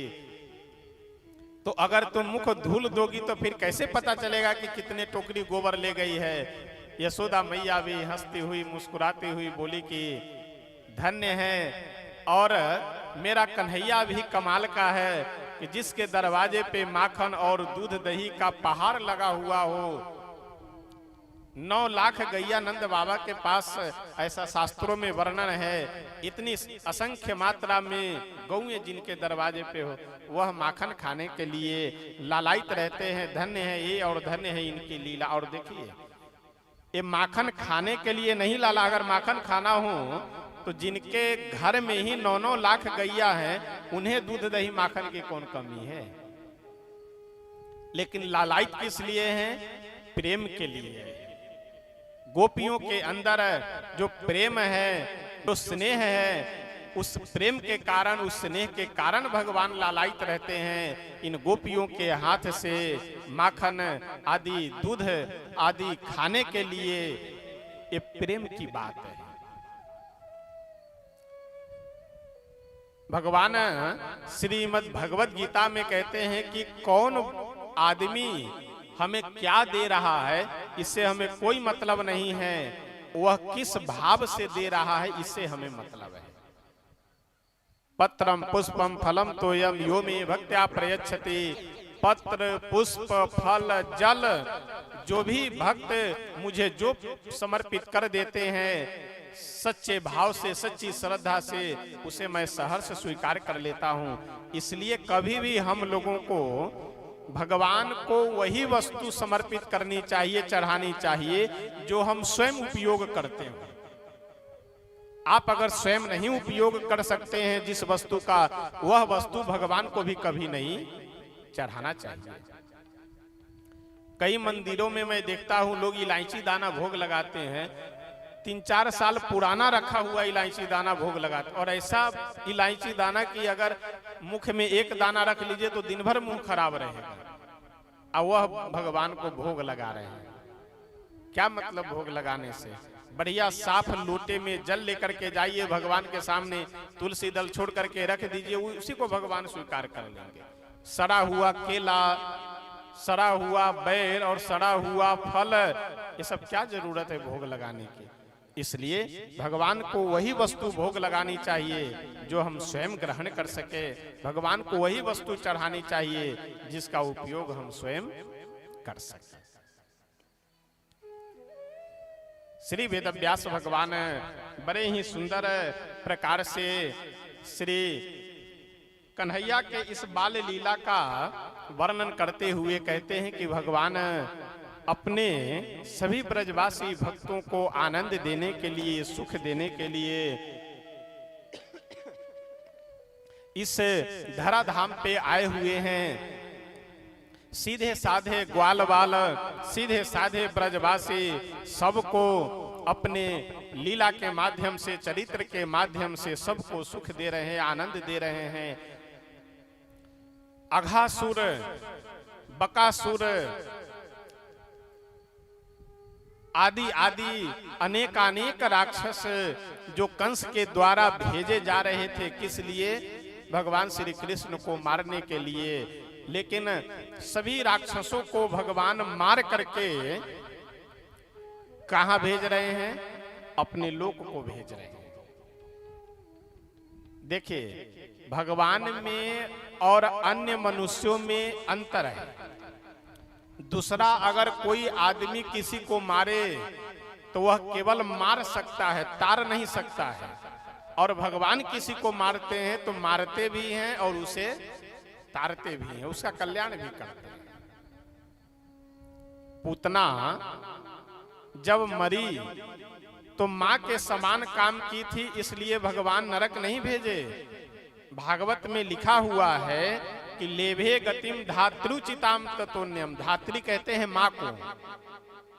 आगे चल करके जो यशोदा जी और देवकी जी को भगवान गति देने वाले हैं, जो पद देने वाले हैं, वह पद पहले ही भगवान पूतना को दे दिए। जितने भी राक्षस ब्रजमंडल में आ रहे थे प्रभु को मारने के भाव से, सबको मारने के साथ साथ भगवान सबका कल्याण भी कर रहे हैं। भगवान में यही विशेषता है कि भगवान मारते भी हैं और तारते भी हैं। इसीलिए विश्वामित्र बाबा का प्रसंग, आप सब श्री राम कथा पढ़ने सुनने वाले सब बैठे हुए हैं।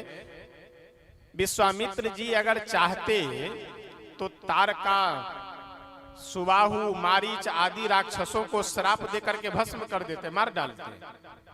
लेकिन विश्वामित्र जी संत हैं, वह चाह रहे हैं कि ये मर भी जाएं और तर भी जाएं। इसलिए शंकर भगवान के द्वारा जब यह सूचना मिली, पता चला कि अयोध्या जी में साक्षात भगवान अवतार लिए हैं, तो विश्वामित्र बाबा सोचे कि भगवान को ही मांग करके लाते हैं कि भगवान जब अगर हम राक्षसों को मारेंगे तो मर तो जाएंगे सब, लेकिन तरेंगे नहीं। और भगवान जब इन राक्षसों को मारेंगे तो ये मर भी जाएंगे और तर भी जाएंगे। इसलिए भगवान को बुला करके लेकर के आए और भगवान के द्वारा मार करके इन सभी राक्षसों का कल्याण करवाते हैं। जिस को संसार में कोई पूछने वाला ना हो, उसे भगवान पूछते हैं। संसार में जिसे सब अपने द्वार से दुत्कार करके, फटकार कर करके, धक्के मार करके बाहर निकाल दे, उसे भगवान पूछते हैं। इसलिए हम हमेशा कथाओं में यह कहा करते हैं कि भगवान को मानने से भगवान मिलेंगे, कब मिलेंगे, कैसे मिलेंगे या नहीं मिलेंगे, बाद की बात है। सुंदर आचरण करने से, धर्म का आचरण करने से स्वर्ग में जाएंगे कि नरक में जाएंगे, बाद की बात है। लेकिन भगवान को मानने से, भगवान की भक्ति करने से सबसे बड़ा लाभ यह है कि यह जो आपका मनुष्य जीवन है, यह जीवन सुख से, आनंद से व्यतीत होगा। कैसे? एक मैं उदाहरण बता रहा हूं, इस उदाहरण से आपको समझ में आ जाएगा कि कई बार जीवन में ऐसा समय आता है, ऐसी विकट आपत्ति विपत्ति आ जाती है कि जिस समय आपके जितने भी रिश्तेदार, नातेदार, हित मित्र सब साथ छोड़ देते हैं। ऐसा होता है कई बार जीवन में। जिन जिन लोगों से आप आशा भरोसा लगा करके रखे हैं कि दुख के समय ये मदद करेंगे, वो सहयोग करेंगे, ये हमें सहयोग करेंगे, सब लोग साथ छोड़ देते हैं। अब ऐसी स्थिति में आप क्या करेंगे? कोई साथ देने वाला नहीं है, कोई हालचाल पूछने वाला नहीं है। अगर आप भगवान को मान रहे हैं तो आपका आत्मबल मजबूत हो जाएगा कि चलो संसार के लोग हमारे साथ नहीं हैं तो क्या हुआ, भगवान तो हमारे साथ में है। और आप अगर भगवान को नहीं मान रहे हैं तो क्या करेंगे? या तो पंखे से लटकेंगे, या तो कमला जी में जाकर के कूदेंगे, या तो सल्फास की गोली खा करके सोएंगे और क्या करेंगे। और भगवान के प्रति श्रद्धा है, भगवान की भक्ति कर रहे हैं, तो आपका आत्मबल मजबूत रहेगा कि चलो संसार के लोग हमारे साथ नहीं हैं तो क्या हुआ, भगवान तो हमारे साथ में है। इसलिए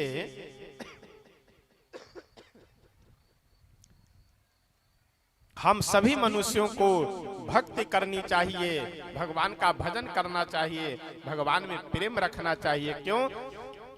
क्योंकि यह जो मनुष्य शरीर हम लोगों को मिला है, इसे सुख से आनंद से हम लोग जी सके, बिता सके। इस संसार में भगवान का ही एक दरबार, ऐसा दरबार है कि जहां सबका आदर है। जिस मनुष्य को, जिस दीनहीन को, जिस गरीब को, जिस दुखी को संसार में कोई नहीं पूछने वाला हो, उसके लिए भगवान का दरबार सदैव खुला रहता है। आइए एक भजन, एक दो पंक्ति गा करके तब आगे बढ़ेंगे।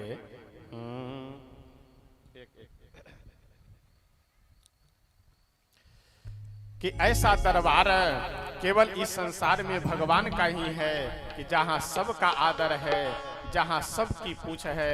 बाकी संसार के लोग तो उसका अगर कुछ स्वार्थ है आपसे तब तो आपको पूछेगा, और अगर स्वार्थ नहीं है तो फिर कोई पूछेगा नहीं।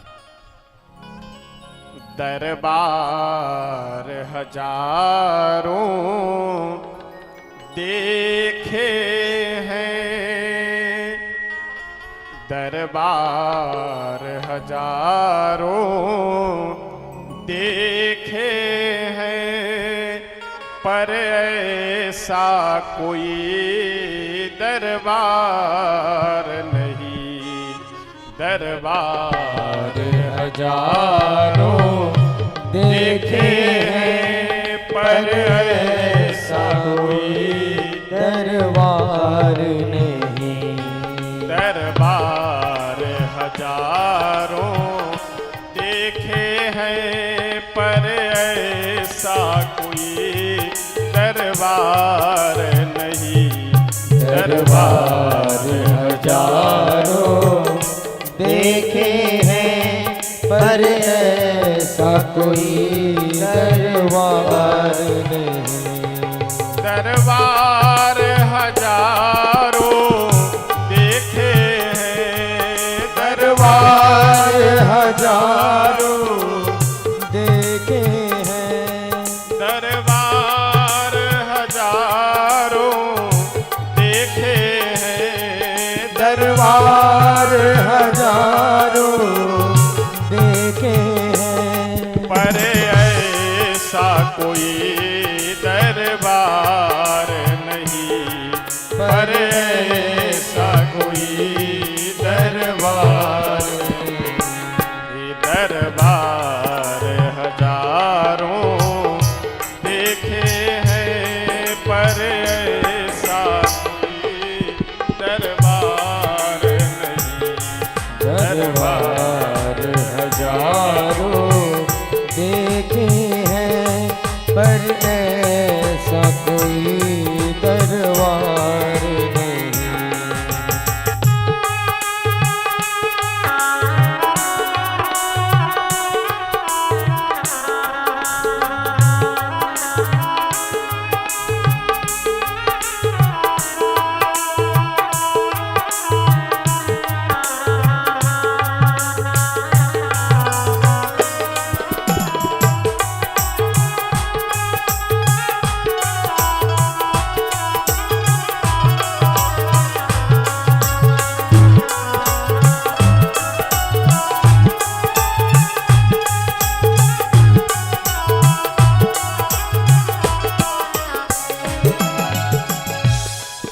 दुनिया से भला हम क्या मांगे, दुनिया से भला हम क्या मांगे, दुनिया से भला हम क्या मांगे, दुनिया से भला हम क्या मांगे। दुनिया तो खुद ही भिखारी है, दुनिया तो खुद ही भिखारी है, कन्हैया धारे से जहाँ होता कभी इनकार नहीं। मांगो कन्हैया धारी से जहाँ होता कभी निकार नहीं। दरबार हजारों देखे हैं पर ऐसा कोई दरबार नहीं। दरबार हजारों देखे हैं पर कैसा कोई दरबार नहीं।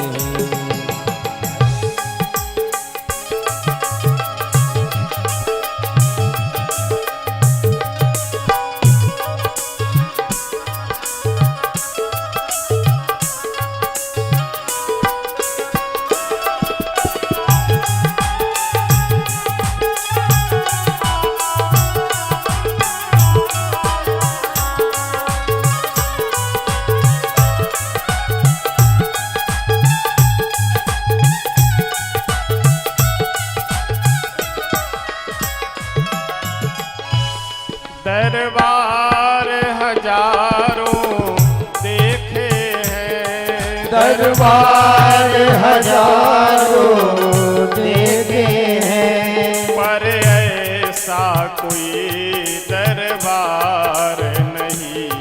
पर ऐसा कोई दरबार नहीं। दरबार हजारों देखे हैं पर ऐसा कोई दरबार नहीं। दरबार हजारों देखे हैं पर ऐसा कोई दरबार नहीं। दरबार हजारों देखे हैं पर ऐसा कोई दरबार नहीं।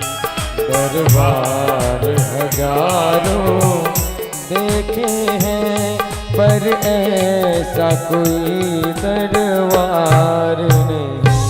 श्री राधा कृष्ण भगवान की जय। दरबार हजारों देखे हैं पर ऐसा कोई दरबार नहीं। इस संसार का दरबार तो केवल ये ऐसा है कि अगर आपसे स्वार्थ है तो दूर दूर के भी रिश्ते में आप रिश्तेदार बन जाएंगे, और कोई अगर स्वार्थ नहीं है तो कौन है, कहाँ से आए हैं, पहचानने से भी लोग मना कर देते हैं। तो इसलिए इस संसार में केवल भगवान का ही ऐसा द्वार है कि यह दरबार दिन को आदर रीति सदा चली आई। इस दरबार में जो भी दिन दुखी पहुंच जाए समर्पित भाव से, उसका आदर है। श्री वेदव्यास भगवान बड़े ही सुंदर प्रकार से यह सब भगवान की जो सुंदर सुंदर बाल लीलाएं हैं, उन सभी बाल लीलाओं का वर्णन करते हैं। सभी ब्रजवासी बड़े ही आनंद के साथ श्री नंद नंदन भगवान श्री यशोदानंदन के उन बाल चरित्रों का श्रवण कर करके, उन चरित्रों को देख करके सब आनंदित होते हैं। और यहाँ हम सब इस नवटोली गांव के सुंदर हनुमान जी महाराज के समक्ष विद्यमान होकर के बैठ करके आज 3 दिनों से भगवान श्री नंद नंदन की सुंदर रसमयी कथा श्रवण कर रहे हैं। प्रतिवर्ष श्री कृष्ण जन्मोत्सव का कार्यक्रम तो होता था, लेकिन इस वर्ष कुछ ऐसा संजोग बना, हमें भी इधर बिहार आना था और राम सेवक जी से बात हुई तो उनका तो पहले से है कि अब चाहे पूरे साल हम गांव जाए ना जाए, लेकिन पूजा के समय तो गांव में अवश्य जाना है, क्योंकि पूरे सब गांव के जो भी सदस्य हैं, जो बाहर रहने वाले अथवा गांव में रहने वाले, सब बड़े ही उत्साह और धूमधाम से श्री कृष्ण जन्म महोत्सव मनाते हैं। तो इसलिए हमें तो जाना है। फिर बाद में बात होते होते बहुत जल्दी, यानी हमें लग रहा है कि 5-7 दिन पहले तैयारी हुई होगी, बात हुई होगी कि महाराज जी जब आपको भी आना ही है बिहार, और सब कुछ हो ही रहा है, और इस बार समिति के तरफ से ये साउंड और कुछ ये बांस तिरपाल आदि जो सब व्यवस्था की गई है कि गरीबों के लिए अथवा कोई समिति से जुड़े हुए जो व्यक्ति हैं उनको सस्ते में, जो अभावग्रस्त व्यक्ति हैं उनको सस्ते में इस साउंड से या इस टेंट आदि की व्यवस्था से अपना काम कर लेंगे, यानी गरीबों की सेवा के भाव से यह व्यवस्था की गई है। तो ये हुआ कि जब सारी व्यवस्थाएं हो रही है तो आइए तो 2-3 दिन का प्रवचन भी हो जाए। लेकिन प्रवचन आप सब 3 दिनों से सुन रहे हैं, कथा सुन रहे हैं। एक बात निवेदन यह करना चाहेंगे, जो बात कल बोले हुए थे उसी को अंत में एक बार दोहरा करके तब फिर अपनी वाणी को विराम करेंगे कि आप सब पूजा पाठ करते हैं, अच्छी बात है। प्रति वर्ष श्री कृष्ण जन्म महोत्सव मनाते हैं, और कितने वर्ष हो गए? कितना लिखा हुआ है ना? 57 वर्ष बैनर पे लगा हुआ है, आप सब जान ही रहे होंगे। 57 वर्षों से श्री कृष्ण जन्म महोत्सव मना रहे हैं, और जितने वर्षों से यहाँ सब बैठे होंगे मनाने वाले, हो सकता है कई ऐसे बड़े बुजुर्ग होंगे जो प्रारंभ से देख रहे होंगे, कई व्यक्ति ऐसे होंगे कि जो इधर बीच से देखना प्रारंभ किए होंगे। बीच का कोई ऐसा श्री कृष्ण जन्म महोत्सव व्यतीत हुआ है कि जिसके बाद में 1-2 लोग वैष्णव बने हुए हों? लगता है बात को समझे नहीं है। 57 वर्षों से श्री कृष्ण जन्म महोत्सव मना रहे हैं, तो कम से कम 57 लोगों को तो वैष्णव हो जाना चाहिए। अरे कंठी माला मत लीजिए, कम से कम आहार विहार तो शुद्ध हो जाना चाहिए। ऐसा हुआ है? हुआ है तो अच्छी बात, बाकी हम हाथ उत नहीं उठवाएंगे। निवेदन यही करेंगे कि श्री कृष्ण जन्मोत्सव मनाते हैं, खूब मनाइए, इससे भी और अच्छे प्रकार से मनाइए, लेकिन ये हाथी के समान स्नान वाला काम न हो कि खूब पूजा पाठ करिए, खूब नहाए। जैसे हाथी क्या है, हाथी खूब नहाया 2-2, 3-3, 4-4 घंटे, और जैसे नदी से बाहर निकला वैसे 1 किलो धूल गर्दा उठा कर देह पर रख लिया। ऐसा नहाने से क्या फायदा? श्रावण का समय व्यतीत हुआ है, लारे लोगों की भक्ति देखिए। सुल्तानगंज से जल लेकर के बाबा धाम तक पैदल जा रहे हैं, अच्छी बात है, बहुत सराहनीय बात है। माला पहना करके स्वागत करने योग्य बात है, सम्मान करने योग्य बात है। लेकिन जल चढ़ा करके आने के बाद जो मार काट प्रारंभ करते हैं वो गलत बात है। हम खाएंगे नहीं तो पहलवान नहीं बनेंगे। आप आइए, 1 महीना हमारे पास में रहिए, हम आपको पहलवान बना देंगे बिना मांस मछली खाए हुए। पहलवान बनने के लिए और भी दंड बैठक मारो, बढ़िया काजू बादाम घी वगैरह पियो, दूध पियो 2 लीटर, देखो पहलवान कैसे नहीं बनते 2 महीने में। इसलिए ये सब फालतू की बकवास वाली बातें हैं। तो हम हाथ भी नहीं उठवाएंगे, संकल्प भी नहीं करवाएंगे, बस व्यास गद्दी से निवेदन करेंगे।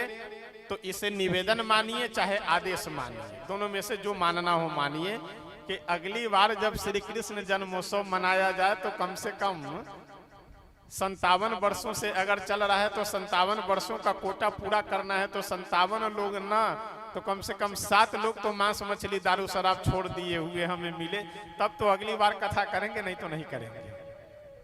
शायद आज दिन में चर्चा कुछ लोग कर रहे थे कि अगले साल फिर कथा हुई, तो अगले साल कथा होगी। तो और अभी जल्दी जल्दी में 2-4-10 दिन में अब हम भी नहीं समझ पाए कि क्या करे, कैसे चले, कैसे आवे जाए।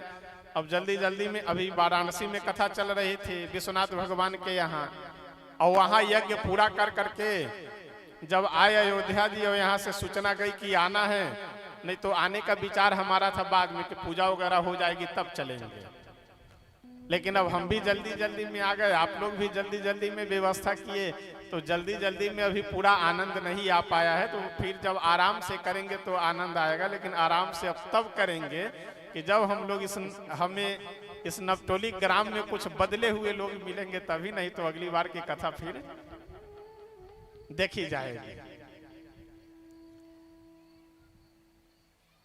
मिथिला धाम की यह भूमि है, परम पावनी कमला जी के तट पे आप सब रह रहे हैं, वास कर रहे हैं। जगत जननी माँ जगदम्बा श्री जनक किशोरी जानकी जी की यह पावन भूमि है।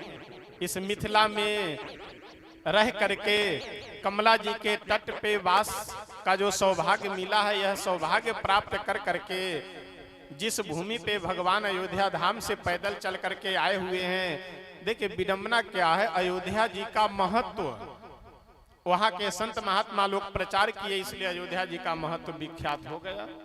वृंदावन के संत महात्मा कथावाचक प्रचार प्रसार किए, इसलिए वृंदावन का भी महत्व पूरे संसार में बढ़ा। मिथिला धाम के प्रचारक थोड़े कम हुए, मिथिला धाम का प्रचार प्रसार नहीं हो पाया, इसलिए यहाँ चाहे दर्शन करने वाले, चाहे जो मिथिला धाम की जो श्रेष्ठता है, मिथिला धाम की जो गरिमा महिमा है, इसका जो प्रचार प्रसार होना चाहिए, उसमें कहीं ना कहीं कुछ कमी रह गई। नहीं तो जिस भूमि पे बैठे हुए हैं, भूमि मिथिला धाम की भूमि है, और पूरे संसार में जितने भी तीर्थ हैं, उन सभी तीर्थों में 7 तीर्थ श्रेष्ठ माने गए हैं। अयोध्या, मथुरा, माया, काशी, कांची, अवंतिका, पुरी, द्वारावती चैव सप्तैते मोक्षदायिका, 7 तीर्थों को पुरी की संज्ञा दी गई है। और उन 7 तीर्थों में जो अयोध्या तीर्थ है, अयोध्यापुरी है, वो अयोध्यापुरी मस्तक के, यानी उन 7 पुरियों में अयोध्यापुरी श्रेष्ठ है। और अयोध्यापुरी श्रेष्ठ है, यानी अयोध्यापुरी पूरे पृथ्वी पे जितने भी तीर्थ हैं, सभी तीर्थों में क्या है, मस्तक के समान है। और शास्त्रों में कहा गया है कि मस्तक पे अगर तिलक न लगा हुआ हो तो वह मस्तक देखने योग्य नहीं होता है, और उस मस्तक की कोई शोभा नहीं है। तो अयोध्या रूपी मस्तक पे मिथिला रूपी तिलक है, बिना मिथिला धाम के अयोध्या धाम की कोई महिमा ही नहीं है, कोई महत्व नहीं है। ऐसा महत्व, ऐसी महिमा मिथिला धाम की है। और उस मिथिला धाम को अगर मिथिलावासी नहीं उजागर करेंगे, मिथिलावासी अगर नहीं बढ़ाएंगे तो कौन बढ़ाएगा। इसलिए सभी संत महात्मा अपना भजन सेवा साधना कर करके मिथिला धाम के जो महिमा है, एक से कुछ कोटि के संत हुए हैं, महापुरुष हुए हैं मिथिला धाम में। श्री बगही सरकार जी जो रीगा चीनी मिल के पास में बगही मठ आश्रम है, श्री उगना महादेव को प्रकट करने वाले साक्षात कवि वरेण्य श्री विद्यापति जी, सीतामढ़ी में ही जल्दी में शरीर पूरा हुआ है श्री चंद्रकला बहन जी, श्री मुठिया सरकार जी, श्री बिरौली सरकार, और भी इधर अपने मिथिला के आसपास में बहुत से ऐसे एक से कुछ कोटि के सिद्ध संत हुए हैं। लेकिन बात यह है कि मिथिला के महिमा का जो प्रचार प्रसार होना चाहिए, उतना परिश्रम नहीं हो पाया, उतना प्रचार प्रसार न हो पाया और न अभी हो रहा है। इस मिथिला धाम की महिमा को हम सबको बढ़ाना है, और श्री किशोरी जी की कृपा इसी प्रकार से अगर बनी रहे तो हो सकता है कुछ आगे देखा जाएगा, जैसी उनकी कृपा होगी, जैसा उनका मार्गदर्शन होगा श्री जानकी जी का, किशोरी जी का। मेरी यही इच्छा है, मेरा यह प्रयास है कि मिथिला धाम की महिमा को और मिथिला को फिर से एक बार नए रूप में उजागर किया जाए। और एक संयोग की बात, सौभाग्य की बात देखिए, जानकी स्थान पुनौरा धाम, उसका भी शिलान्यास हुआ है। आने वाले 2-4-5 वर्षों में जब जितने भी समय लगे, हम तो श्री किशोरी जी से यही प्रार्थना करेंगे कि जितना जल्दी से जल्दी हो सके मंदिर का निर्माण हो जाए, मंदिर का निर्माण हो उस उपलक्ष्य में। और उसके बाद मिथिला धाम की महिमा और मिथिला धाम का महत्व पूरे भारतवर्ष ही नहीं, पूरे विश्व में जितने भी सनातन धर्म से जुड़े हुए हैं सबके पास जाना चाहिए। यह काम हम लोगों को करना है, तो इसलिए वैसी तैयारी बना करके और सेना तैयार करनी है। कैसी सेना? वो तलवार भाला गणसा वाली सेना नहीं, माला वाली सेना जो है मिथिला धाम की सेना, कि जो पूरे संसार में जा करके मिथिला धाम की महिमा गाए, मिथिला धाम की। देखिए मिथिला धाम में बैठे राधे राधे गाइए, कोई बात नहीं, वो भी हमारी वो जानकी जी के ही स्वरूप हैं। मिथिला में बैठ करके श्रीमद् भागवत कथा, श्री कृष्ण कथा श्रवण कर रहे हैं। राम कृष्ण दो एक है, अंतर नहीं इनमें, दोनों हमारे हैं। लेकिन मिथिला में मिथिला की बात हो तो ज्यादा अच्छा रहेगा। बस इतना निवेदन करेंगे और अब ज्यादा कुछ नहीं कहेंगे, नहीं तो बात बढ़ती जाएगी तो कुछ और कहना उचित नहीं रहेगा। जितना कह दिए मर्यादा में, बस ठीक है। नवटोली ग्राम में परिवर्तन होना चाहिए, सुधार होना चाहिए जब दोबारा हम आवे। और हो सकता है दोबारा, अभी कृष्ण जन्माष्टमी तो साल भर बाद बीच में एक आध चक्कर दौड़ा और होगा, क्योंकि अगर दवाई काम नहीं करेगी तो दोबारा फिर दवाई देना पड़ेगा। जैसे अगर दवा ना काम करे तो उसको रिन्यूअल किया जाता है, डबल डोज दिया जाता है। तो अभी 2-3 दिन में थोड़ी सी दवा दी गई है, अगर ये दवा नहीं काम करेगी तो फिर डबल डोज दिया जाएगा। और श्री जानकी जी से, श्री हनुमान जी महाराज से और भगवान श्री नंद नंदन यशोदा नंदन भगवान श्री कृष्ण चंद्र जी से यही प्रार्थना करते हैं कि आप सबके जीवन में आनंद मंगल बना रहे। इसी प्रकार से प्रतिवर्ष यह उत्सव, यह महोत्सव आप सब मनाइए, लेकिन परिवर्तन करना है। और मिथिला धाम की ख्याति के लिए, महिमा के लिए, मिथिला धाम के प्रचार प्रसार के लिए आप सबको इसमें सहभागी बनना है, कुछ कार्य करना है, कुछ परिश्रम करना है। यही निवेदन करते हुए श्री हनुमान जी महाराज के चरणों में अपनी वाणी को विराम करते हैं। फिर आगे जब कभी संजोग बनेगा, जब जैसा संजोग बनेगा फिर देखा जाएगा। श्री अयोध्या धाम आप सब गए होंगे, जाते होंगे, या जाने की बहुत सारे भक्तों की इच्छा होगी। आप सब जब अयोध्या धाम आइए तो मोबाइल नंबर, मोबाइल का आधुनिक समय है, मोबाइल नंबर रखे रहिए, पता रखे रहिए। और अयोध्या धाम जब आइए तो अपने आश्रम पे अवश्य आप पधारिए। वहाँ रहने सहने भोजन आदि की व्यवस्था आप सबके श्री किशोरी जी के कृपा से, श्री जानकी जी के आशीर्वाद से सब वहाँ व्यवस्थित है, कोई दिक्कत नहीं है। आप आनंद के साथ में आइए। अवध धाम में जब कभी भी आना हो तो अपने आश्रम पे आप पधारिए। आइए स्तुति और संकीर्तन करते हैं, उसके बाद आगे की जो प्रक्रिया है, आगे की जो व्यवस्था है आपको निवेदन किया जाएगा। लेकिन आइए पहले स्तुति और संकीर्तन करते हैं, उसके बाद फिर हम सब आगे की बातों को सुनेंगे। ये 2 दीजिए, स्तुति 2 से करते हैं ना।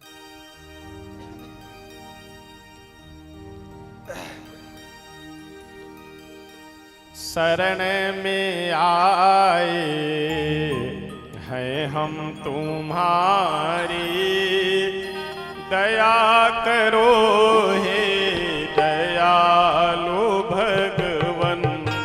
शरण में आए हैं हम तुम्हारी, दया करो हे दयालु भगवन।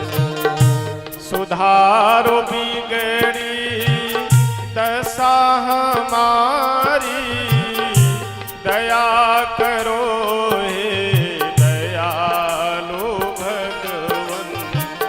सुधारो बिगड़ी दशा हमारी, दया करो हे दयालु भगवन। शरण में आए हैं हम तुम्हारी, दया करो हे दयालु भगवन। शरण में आए हैं हम तुम्हारे, दया करो हे दयालु भगवन। भले जो है हम तो है तुम्हारे, बुरे जो है हम तो है तुम्हारे। भले जो है हम तो है तुम्हारे, बुरे जो है हम तो है तुम्हारे। तुम्हारे होकर हो हम दुखारी, दया करो हे दयालु भगवन।